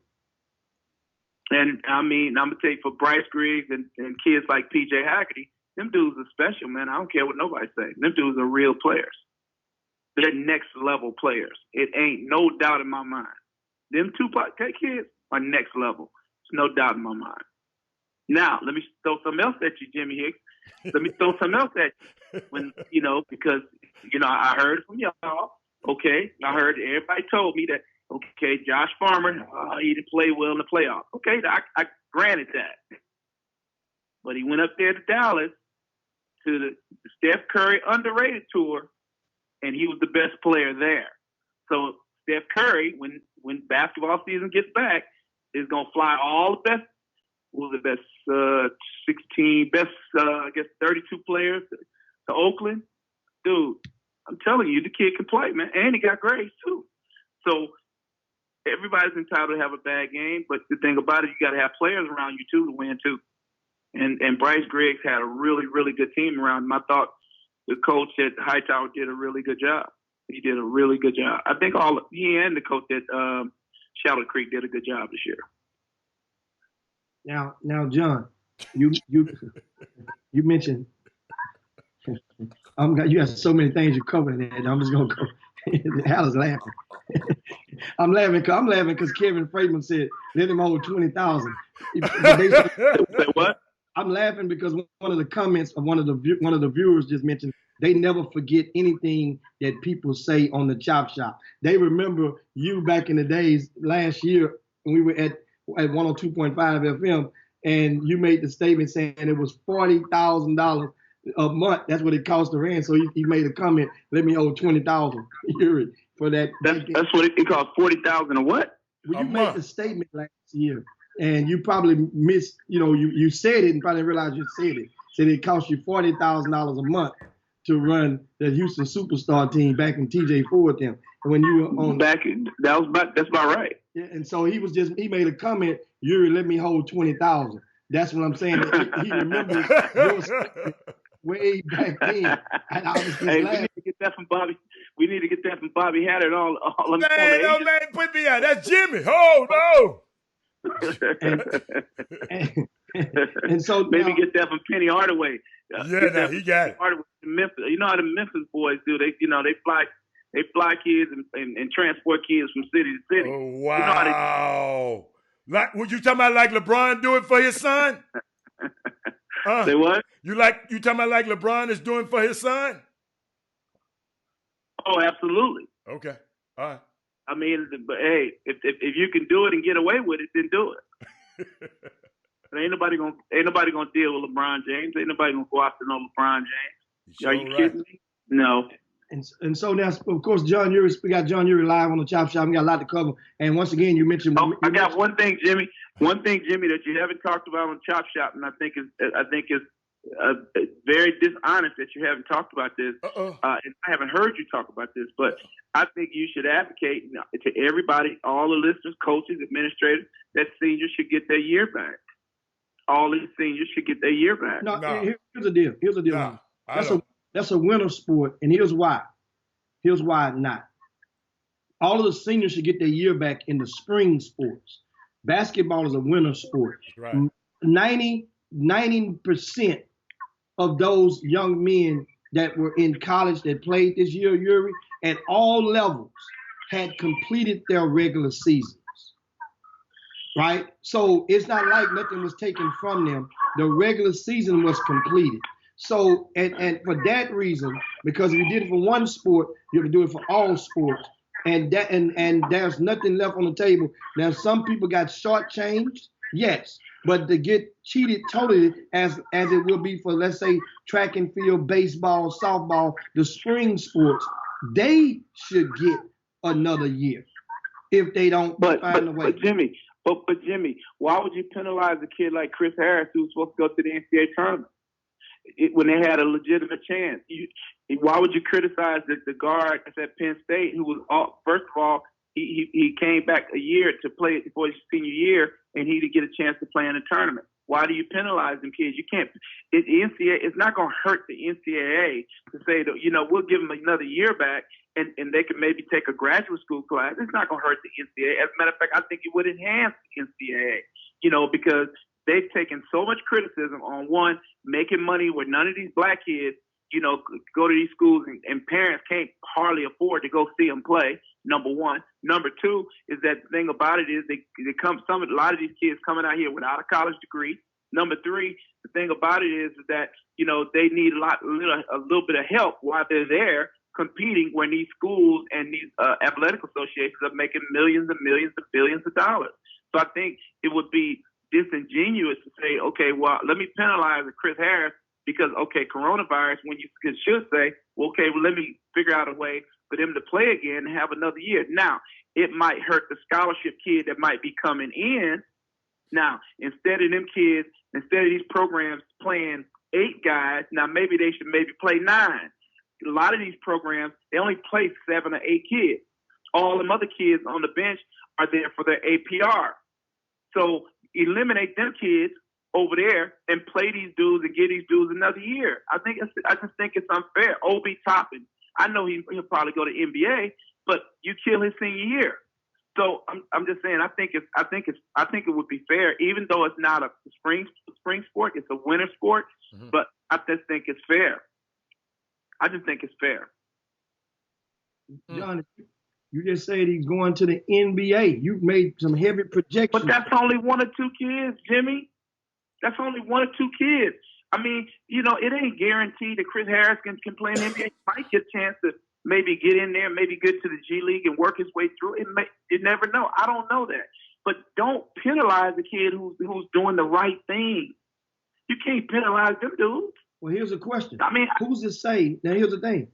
If you allow the senior to come back who's already completed his regular season, that means that the postseason is an added bonus.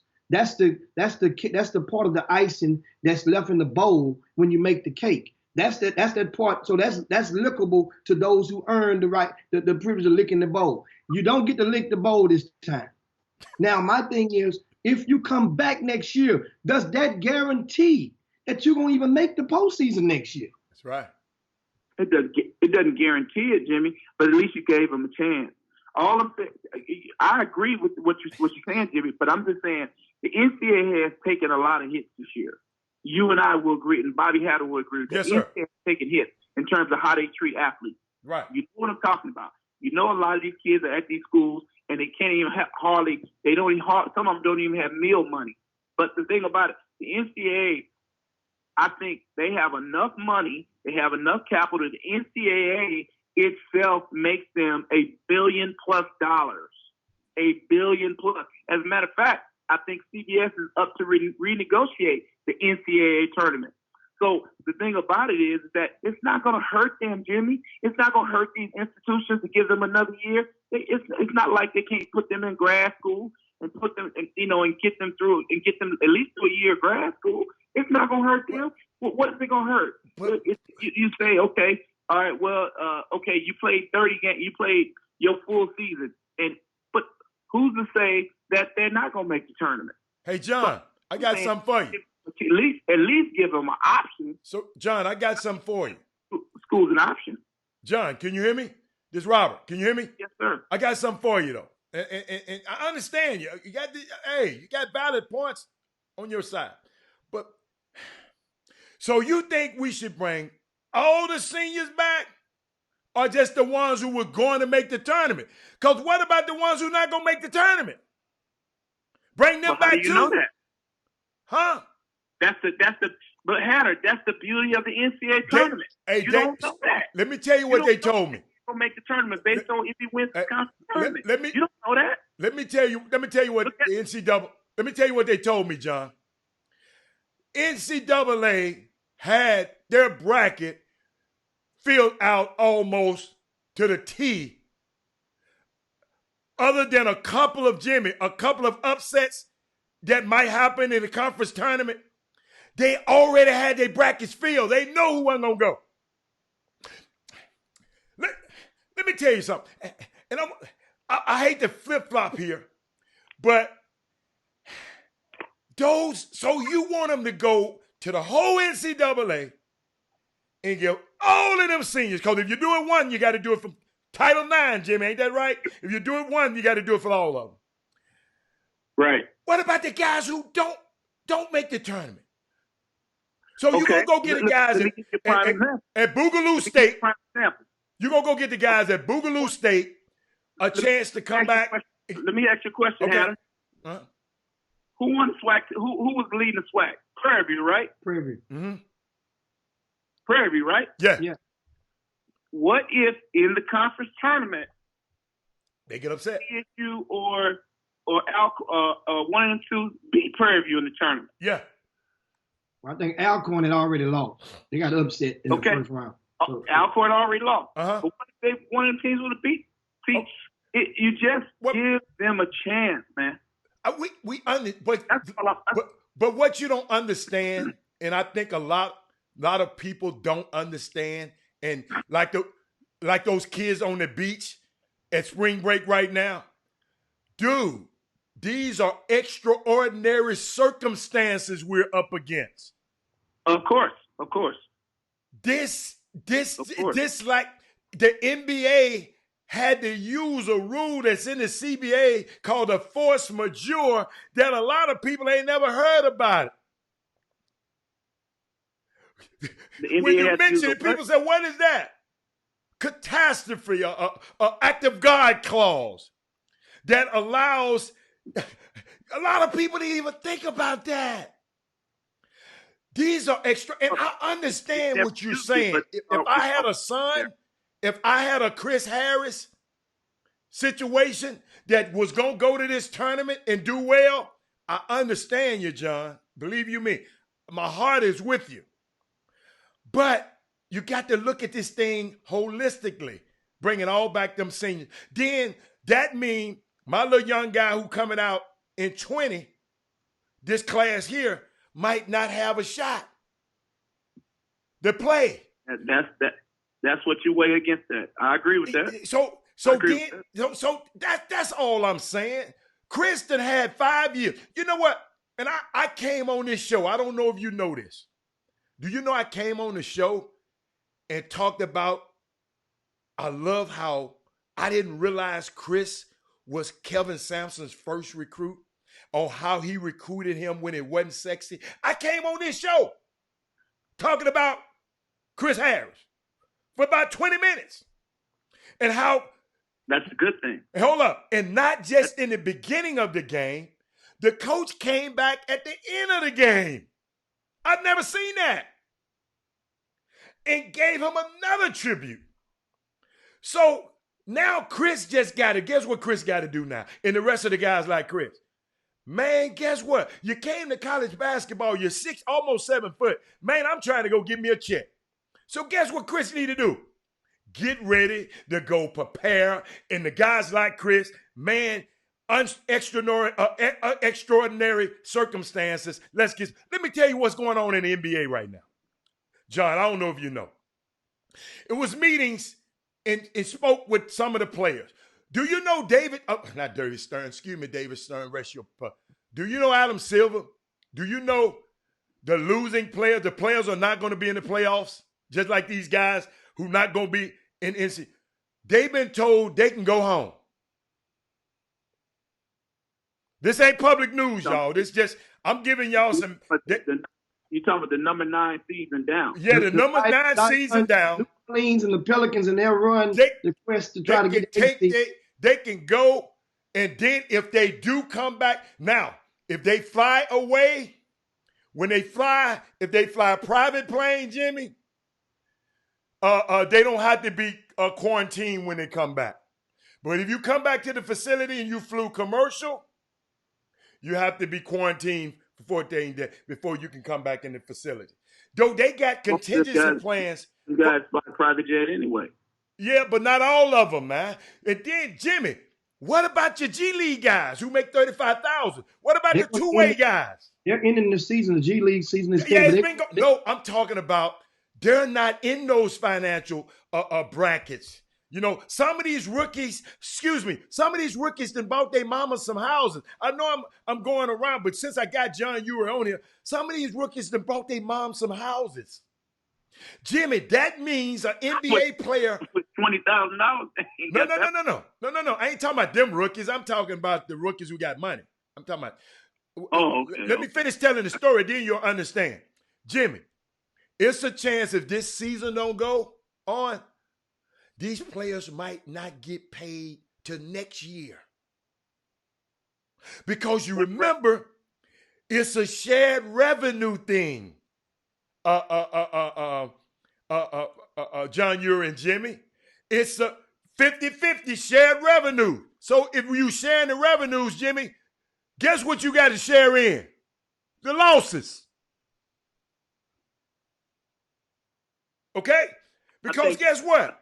I think Adam Silver. I think the NBA is prepared for that. I think their players. Dude, this ain't never happened before. I'm telling you. Hold on now. Hold on. There's a possibility, Hatter. I don't know if you know this. In the stimulus package that's getting ready to get passed by the crazy president that we have, one of the few things he's done correctly. They might get a part of that stimulus. It's a possibility. Why? Homeboy. Because the thing about their employees. Do you know how much these people are gonna lose? I know what they make, but no. Listen, they're employees. They're an employee just like everybody else. What they gonna do with that $1,000? They'll get more. Some people. No, they won't. No, 3,000 is the max. No. Well, okay. That's something you don't know. Okay. You might didn't know that. Hey, you know what it might do? What it might do, Robert? it might put these guys in a position next time to say, well, you know what? Let's save my money instead of me. You know, Hatter, you and I like that. I like that. We've dealt with a lot of athletes. I like that. A lot of these guys don't buy no houses now. A lot of these guys got several other things that don't really make sense. Now, I can't talk about how they spend their money. That's their business. Right. But the thing about it is, it might get them to a point where they might have to, learn how to maybe just save some money for a change. And guess what? That's great. I understand. But I'm talking about the whole NBA. I was just giving y'all some cap stuff that's going on, Jimmy. Jimmy, think about this. And John, think about this. Let's say the players don't play this year. Okay?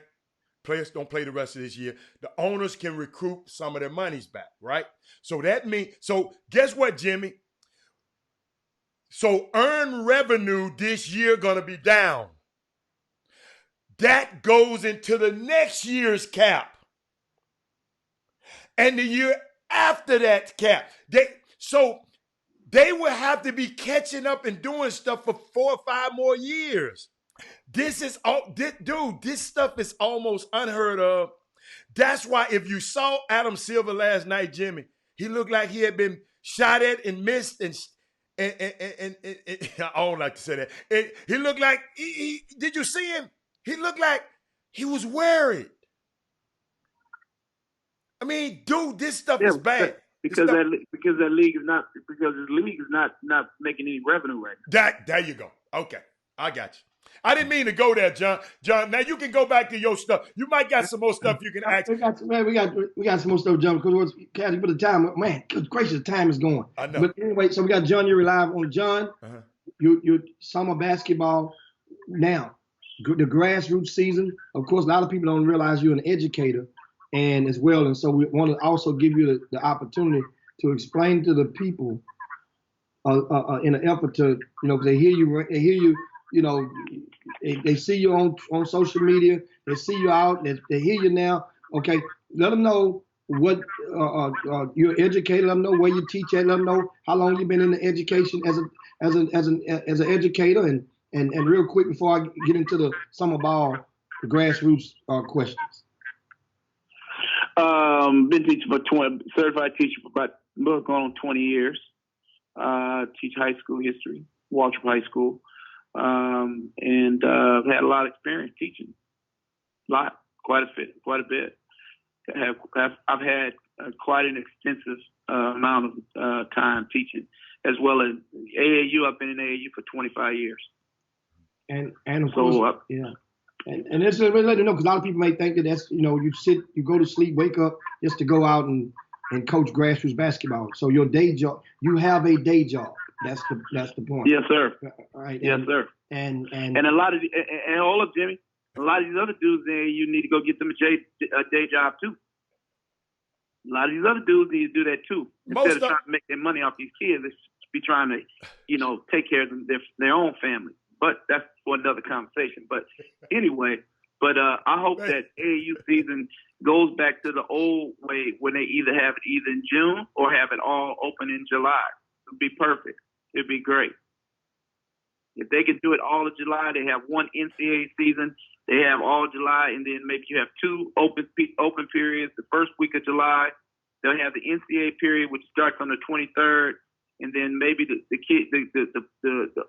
organizations or tournaments that are in the last month, Vegas or wherever they are. I mean, it'll do every kid in the city a great service. These kids in Houston need to play AAU to get recruited, because nobody's out there outside of one or two people that's out there talking about Houston kids. There's a lot of good Houston players right now that need to get out there and play AAU, and people need to see them play. So I'm hoping that the NCAA comes back. Hopefully this coronavirus will die down and give them a chance to get out there and play in July or June. It'd be great. So now I have a question, John. Do you have the power or the influence to call college coaches and immediately get their attention and get them to recruit or pay attention or come see one of your players? Yes, I do. So if that being said, do you think that there are other people that have that yield the same degree of influence or power as a result of their relationships with Division I college coaches? One or two guys, not that many. Because a lot of these guys that's coaching AAU don't have that kind of experience. They don't have that kind of knowledge. They haven't met these kind of guys, and I know these guys. AAU business is different. You have to get out here and know these coaches. You got to see them. You got to eat dinner with them. I remember, the days Hatter would know this well. Mm-hmm. When Penny Hardaway was in high school, I remember I was at AAU National with Penny Hardaway when he was with that team. I think it was a YMCA. Mm-hmm. You got to get out here and know these people and these people who make these decisions and these college coaches and know them on an informal basis, like you do, Jimmy. Because I see you many times at certain tournaments. You out and having dinner and might be having a beer or something with one of the coaches and get the inside information in terms of what they're recruiting and who they're recruiting. So obviously that gives you an opportunity to talk about them. A lot of these coaches don't have that opportunity. They don't have that kind of pull to say, I can call a coach, I can call a head coach, come recruit this kid. They just don't have it because they haven't paid their dues. They just haven't. But so I'm going to ask you this. So do you believe that, remember, you've been in the business for approximately 25 years. So do you believe that a lot of the coaches that you had first in let's say the 20-year plateau, around, at the turn of the millennium, a lot of the coaches that you befriended at that time, they're plus 20 years from that point in the business still, the ones who are. Well, do you realize, John, that there's a lot of college coaches out there that were not in the game back then, right? And that just got into college coaching, such as a Austin Clunch at Nicholls State, who's a head coach, and a Joey Brooks, who's an assistant coach at Nicholls State. Those guys were not in coaching when for the most part, when you're tied, when you were at high tide. You right? That's correct. So that means those younger guys have relationships with a lot of these other younger guys, which we would deem as their peers. Just as you have relationships, I have befriended relationships with a lot of guys who were probably our peers. Understand? That means, my point is, when you mention just only one or two other guys in the city that may have connections like that, there's a lot more than one or two other cities. Because there's a kid like PJ Kuznar. Understand something, John? PJ Kuznar. PJ is different. No. But everybody has PJ different. Played. I didn't say it's PJ. I said one or two, and he's one of them. First of all, he plays Division I college basketball. Number one. Number two is that he has some context. That obviously he got Wichita State and a few guys he got relationships with. I mean, he should be, but not everybody's like that. Not a lot of kids in this city can say they played Division I. Now they're working in a capacity to help kids. Not that many kids. Jimmy, can I give him one? How many guys? I just want to add one thing, Coach. I want you and John to keep on with y'all banter, but I'm gonna keep a eye on the Boom Boom Room. And Courtney Brooks ain't been on here in a long time, so let me get his question in. He said, "What does paying your dues mean, Mr. Uri?" I mean, you got it. See, basketball, Hatter, is more than coaching kids and going out, put some cones out. You got to have relationships. See, the thing about it, Bobby, you know this better as well as I do. Mm-hmm. A lot of these AAU coaches, and Jimmy knows this from his cousins being in AAU, they did a lot more than coaching. Oh, yes. When these kids needed meal money for high school, you helped them. Yeah. These kids needed somewhere to stay, you helped them. These kids needed to help them with their SAT, their math, and their reading, you helped them. It's a lot of things that goes into coaching, just like a high school coach. High school coach is just not coaching. They're doing leadership. You got to, lead kids in the right direction. Okay, he doesn't play Division I. Now what? Now can you help him go over here and find him a job? It's a lot of different things you have to do in terms of just coaching X and O's to help young men. And I think every kid, every AAU coach that's listening to this show, I'm gonna tell you for one time, I get it. You're trying to help kids. I get it. You're trying to coach AAU, but coaching AAU is more than just putting out some cones and going to a tournament. You have to be a mentor to a lot of these young men who don't have fathers, who need leadership. Everybody's not going to play in the NBA. That's less than 1% of the population that's going to play in the NBA. But can they go to law school? Yes. Can they go to dental school? Yes. Can they be an agent? Maybe work for somebody like a bodyhead? Yes. Yep. Can they go out there and be a journalist? Yes.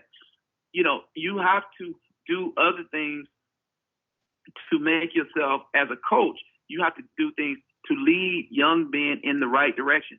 I know so many, I've seen so many young guys. I'm happy for Joey Brooks. I'm happy that, he came out, I guess, straight Jesuit. Yeah. I'm happy for Joey Brooks coaching in Nicholls State. I'm very happy for him. Obviously, he's going to hopefully work his way through and he'll get a head coaching job one day. Mm-hmm. But the thing about it is that, a lot of these, think about this, Jimmy. Think about this. Okay, Houston right now, Houston, Texas, in my opinion, have three of the best black coaches college coaches in the country. In the United States of America, Houston Texas got 3 good ones. Kelvin Sampson is probably second to none in coaching. Number 2, Byron Smith is doing a heck of a job. You know how many people, AAU coaches reach down there? Oh, let me send my kid to Byron Smith. In which, you know he's going to get a good education down there at Prairie View? Zero. You know these people that are trying to help Johnny Jones over there who's a darn good coach? Zero. Great point. A lot of these AAU coaches would not even take their kids to TSU and PV. Why? Let's be honest. Hold on. Byron on live right now. Hold on. It's always a two-way street, though. Relationships are always 2 ways. Always remember that. But I got to reach out too, Bobby. They're gonna have to reach out too now. No, but they can pick up the phone and call Johnny Jones. Yeah, but I got something for you. I'm glad you're here. Cause a young Division II player that's a senior texted me and said, "Did you mean we talking about the seniors in the Division I? Are you talking about the seniors in Division II also? Are you just forgetting about them?" Absolutely. Okay. So you want the seniors. Hatter. The NCAA is not going to lose any money helping them kids go another year. The NCAA is not going to lose 1 penny. Do you know how much money these guys got? Are you kidding me? But they always say they ain't got no money. They're not going to lose a penny. But they always saying there's no money there. Say what? The NCAA always say it's no money there. Man, please. Let me tell you something, Bobby. Let me tell you something. And I want your listeners to understand this. And I learned this. This is one of the few things I learned from Dave Bliss, and I'm proud that I've known him. He taught me some things. He said, "Let me tell you something, Yuri. You can go to all the bowl games you want to. They don't even make half of what the NCAA tournament makes. Not even half in revenue. Not you. Listen to me very carefully. They don't even make half the revenue. Them dudes make so much money. Are you kidding me? What they pay, what you got to buy for tickets, flying to a hotel, buying an NCAA ticket, all the concessions, all the T-shirts, all of the paraphernalia. Are you kidding me? The NCAA? I got something for you. Are making trillions. I got something for you, Jimmy. Jimmy and John.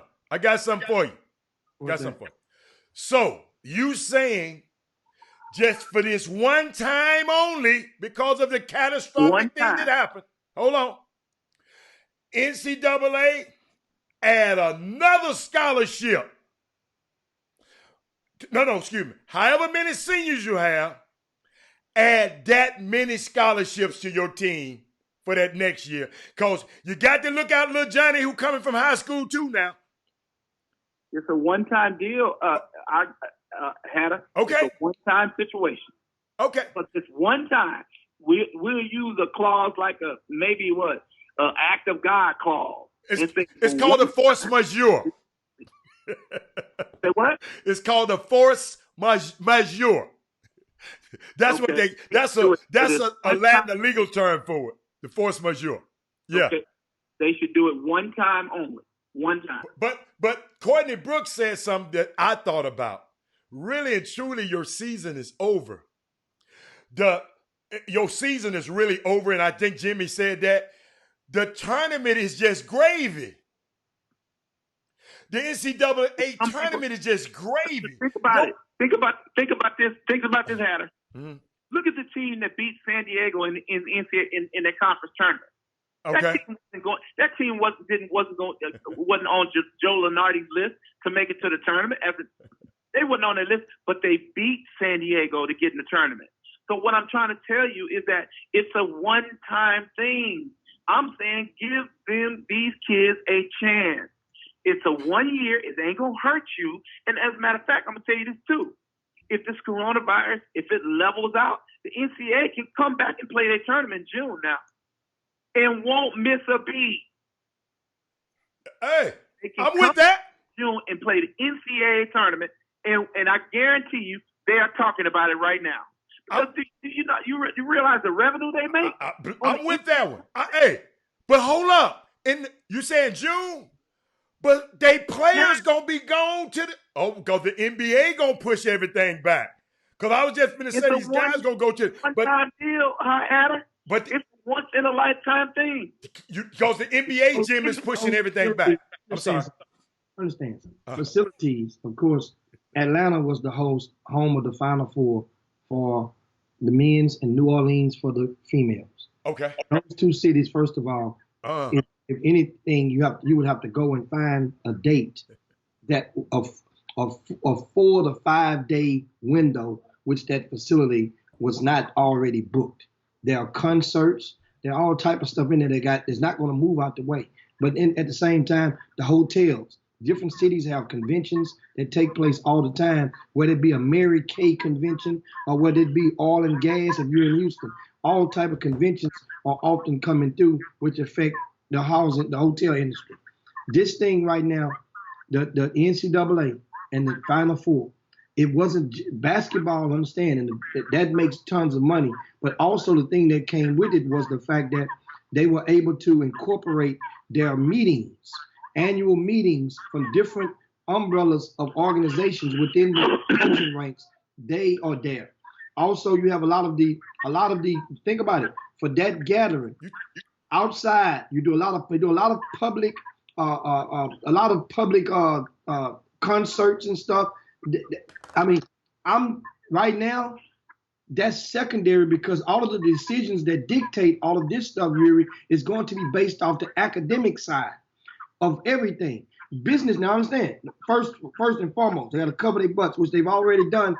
Most colleges, most of them have suspended physical classes and have went to the online, which is much easier because the digital divide was not as gapped far apart for colleges as it has proven to be for a lot of our high school and scholastic students and some of your students from Wall Trip High School, who many you find out don't have laptops or iPads or internet or Wi-Fi in order to do their homework. That's not the case in colleges because guess what? Most people there, you better get it done. And that's the way it's always been. So what I'm saying is, I'm thinking right now, and I want to add to you guys, the UIL, while we've been on the air, has released a statement that they have pushed back the projected start of all scholastic sanctioned activities to May the 4th. Now, meanwhile, that's good. May the 4th. That's a good thing. Jimmy, it says spring sports. Did you say that? Well, of all sanctioned activities. Okay. Jimmy, first of all, Jimmy, that's a lot of revenue for UIL, number one, because everybody wants to see Jack Yates versus Faith and Family. Everybody wants. Do you realize how many people are going to be at that game? That's number one. Number two is that the thing about it, I get it that they're supposed to do it.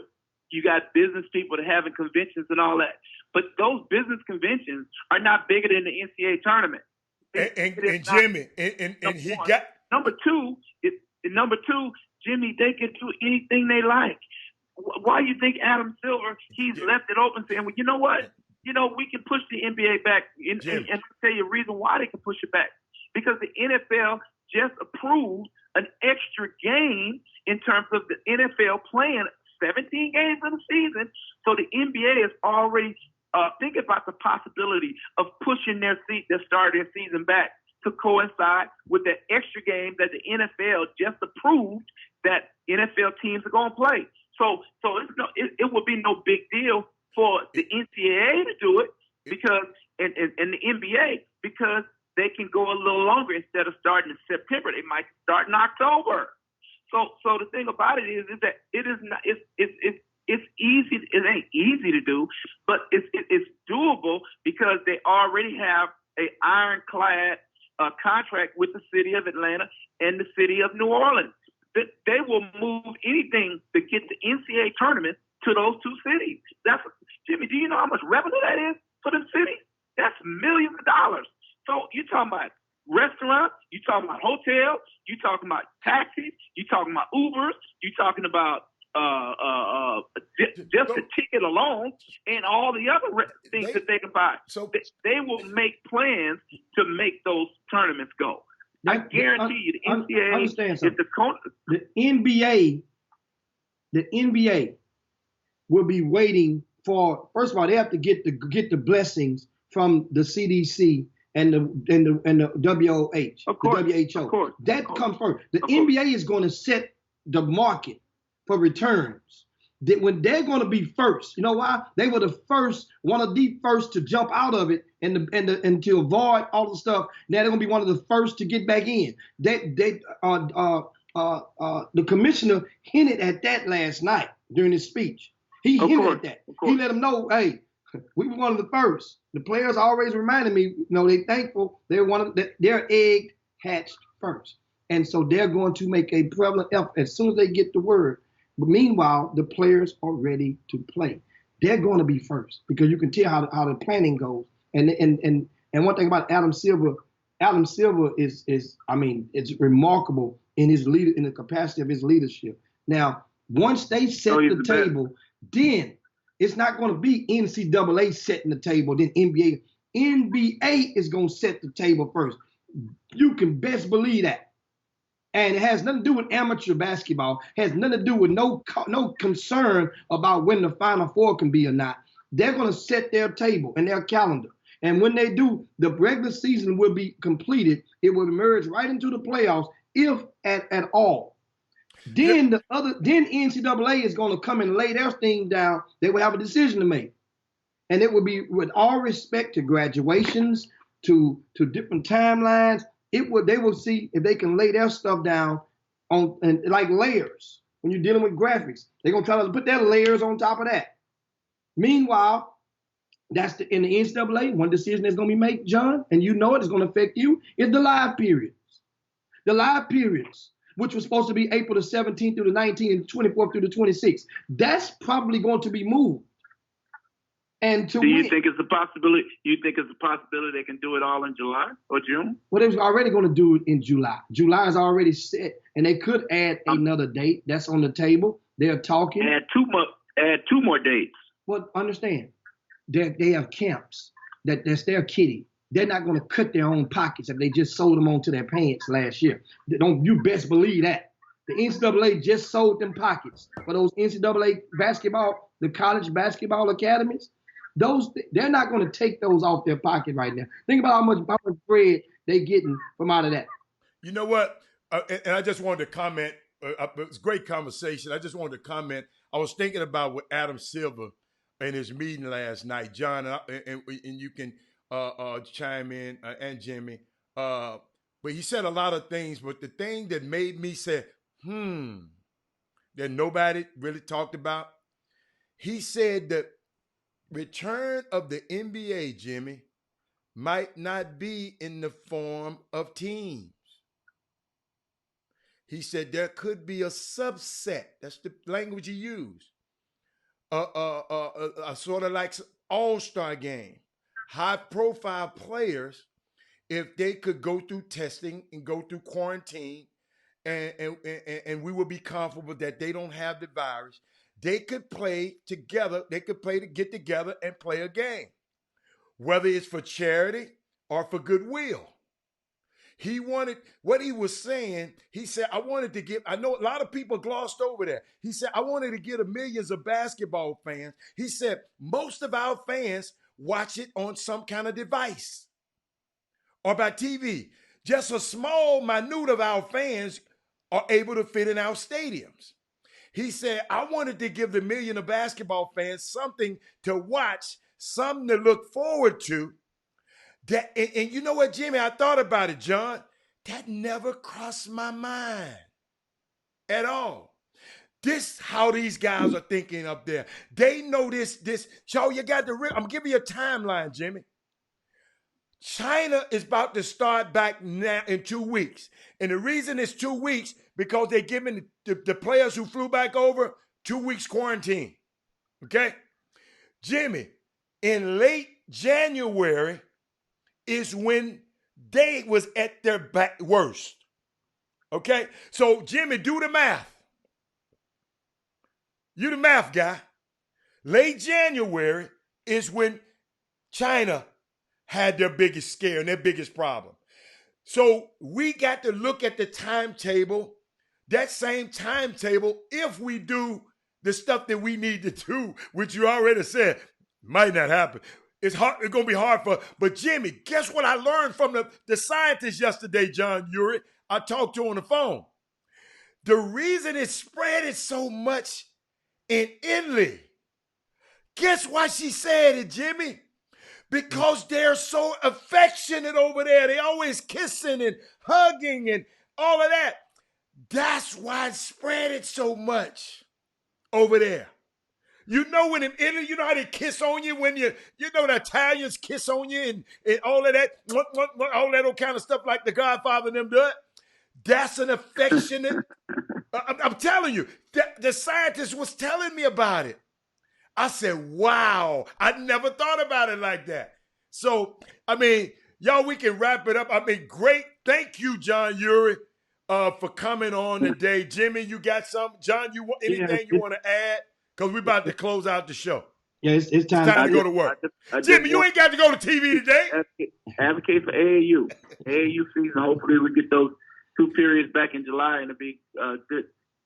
It'll be 3 periods and then 1 NCAA period in July that'll help you some kids. Well, hey, that's it. And we definitely we get another conversation. We get you on. That was good. While we got this break, we get you back on probably one day next week, John, and continue to talk some more summer grassroots basketball and a lot of and pull back some layers and for I guess to help people for people to interpret a lot of the things before, now, and the after of the state of grassroots and the recruiting game. A lot of people don't really understand the recruiting game, as you confessed to earlier, that some people have the power to simply make a phone call and get a player to recruit, a coach to recruit a player. But at the same time, if that coach come and waste his time, that coach is not gonna deem you as crying wolf the next time that you call about another player and about for him to do the same thing. So we'll talk about that, and also and I want to let John know too, Jimmy. John, somebody requested, they didn't know who you were. Guess what Robert Hatter went and did? I went and found a picture of you and put it up on the screen. So when you go back and look at it later on YouTube or Facebook, your face is on the screen on the Chop Shop, boss. And hey, also too, Jimmy, I don't know if y'all talked about this, but the kid that decommitted, Marcus Williams, is a big time dude now. Oh, we said he's a big time dude. He's a number one unsigned senior, or probably in the state of Texas right now. Jimmy, high major player. Jimmy, I had an announcement. Jimmy, hold on right quick. At Yates High School at 2 p.m. I meant to tell y'all that at the beginning. My bad. Gosh, they're giving out food, Jimmy, for asking people do they want to volunteer to give out food to the kids. And one of the facilities is Yates at 2 o'clock. So if you're in that area, you just ride by that. Gosh, I forgot it. This show been so great, and it slipped my mind. I didn't get a reminder. I should have wrote it down. But I just thought about it at 2 p.m. today. They're giving out food, and they need volunteers to help at Yates High School. Sorry, y'all, but Jimmy, close us out, baby. Yeah, man, that's pretty much it. Of course, that was a great combo. Doug Jones, we had John Urey. I hope the Baby Friday was indeed delightful. Ain't much for a lot of you guys to do, but guess what? Go to the store and stock up on, get you some, if you love suds, you better get you some suds, because that's what's next. Now, the governor, since we've been on the air, the governor of Texas has announced that all of the restaurants and bars are closed, to be closed. All restaurants and bars. So know what that means now? There's not many places for a lot of people to go. Now's the time to go in that freezer, defrost some food, and guess what? Get your cooking on. Get your grub on. Have you some great weekend. We back on the air on Monday. So you guys, man, thanks so much. Make sure you share the show with your timelines and friends. I'll see you guys, man. Great show. Go back in the time. I'll go back and watch the show again and respond to a lot of you guys' comments. Yeah. And shout out, thanks a bunch for all. We got the message pinned on the timeline. I read the comments in the Dallas Morning News a little while ago about Charles Breithaupt from the UIL. Says they're working diligently with contingency plans. That means they're planning and they're preparing. That doesn't mean it's going to happen. That means they're planning, which they're supposed to be doing. to try to make state championships work for the UIL. And the reason trust me, they're showing that they're planning because they're allowing the schools starting April the 13th, I think, to go back and start preparing with practices and whatnot. Anyway, guys, peace on that. Robert Haller. Jim, makes time to slide on down Dino's back and yabba dabba do this thing. Chop shop. Peace. We out. We push that button, Jimmy. Jim Hicks. Rob Hatter. You are now tuned in to the Chop Shop. I'm Retro. Let's get it. We in the Chop Shop. We live in the Chop Shop. We talking sports talk. We live in the Chop Shop. We in the Chop Shop. I'm talking sports talk. So turn your dials up. It's live in the Chop Shop. We in the Chop Shop. We live in the Chop Shop. We talking sports talk. We live in the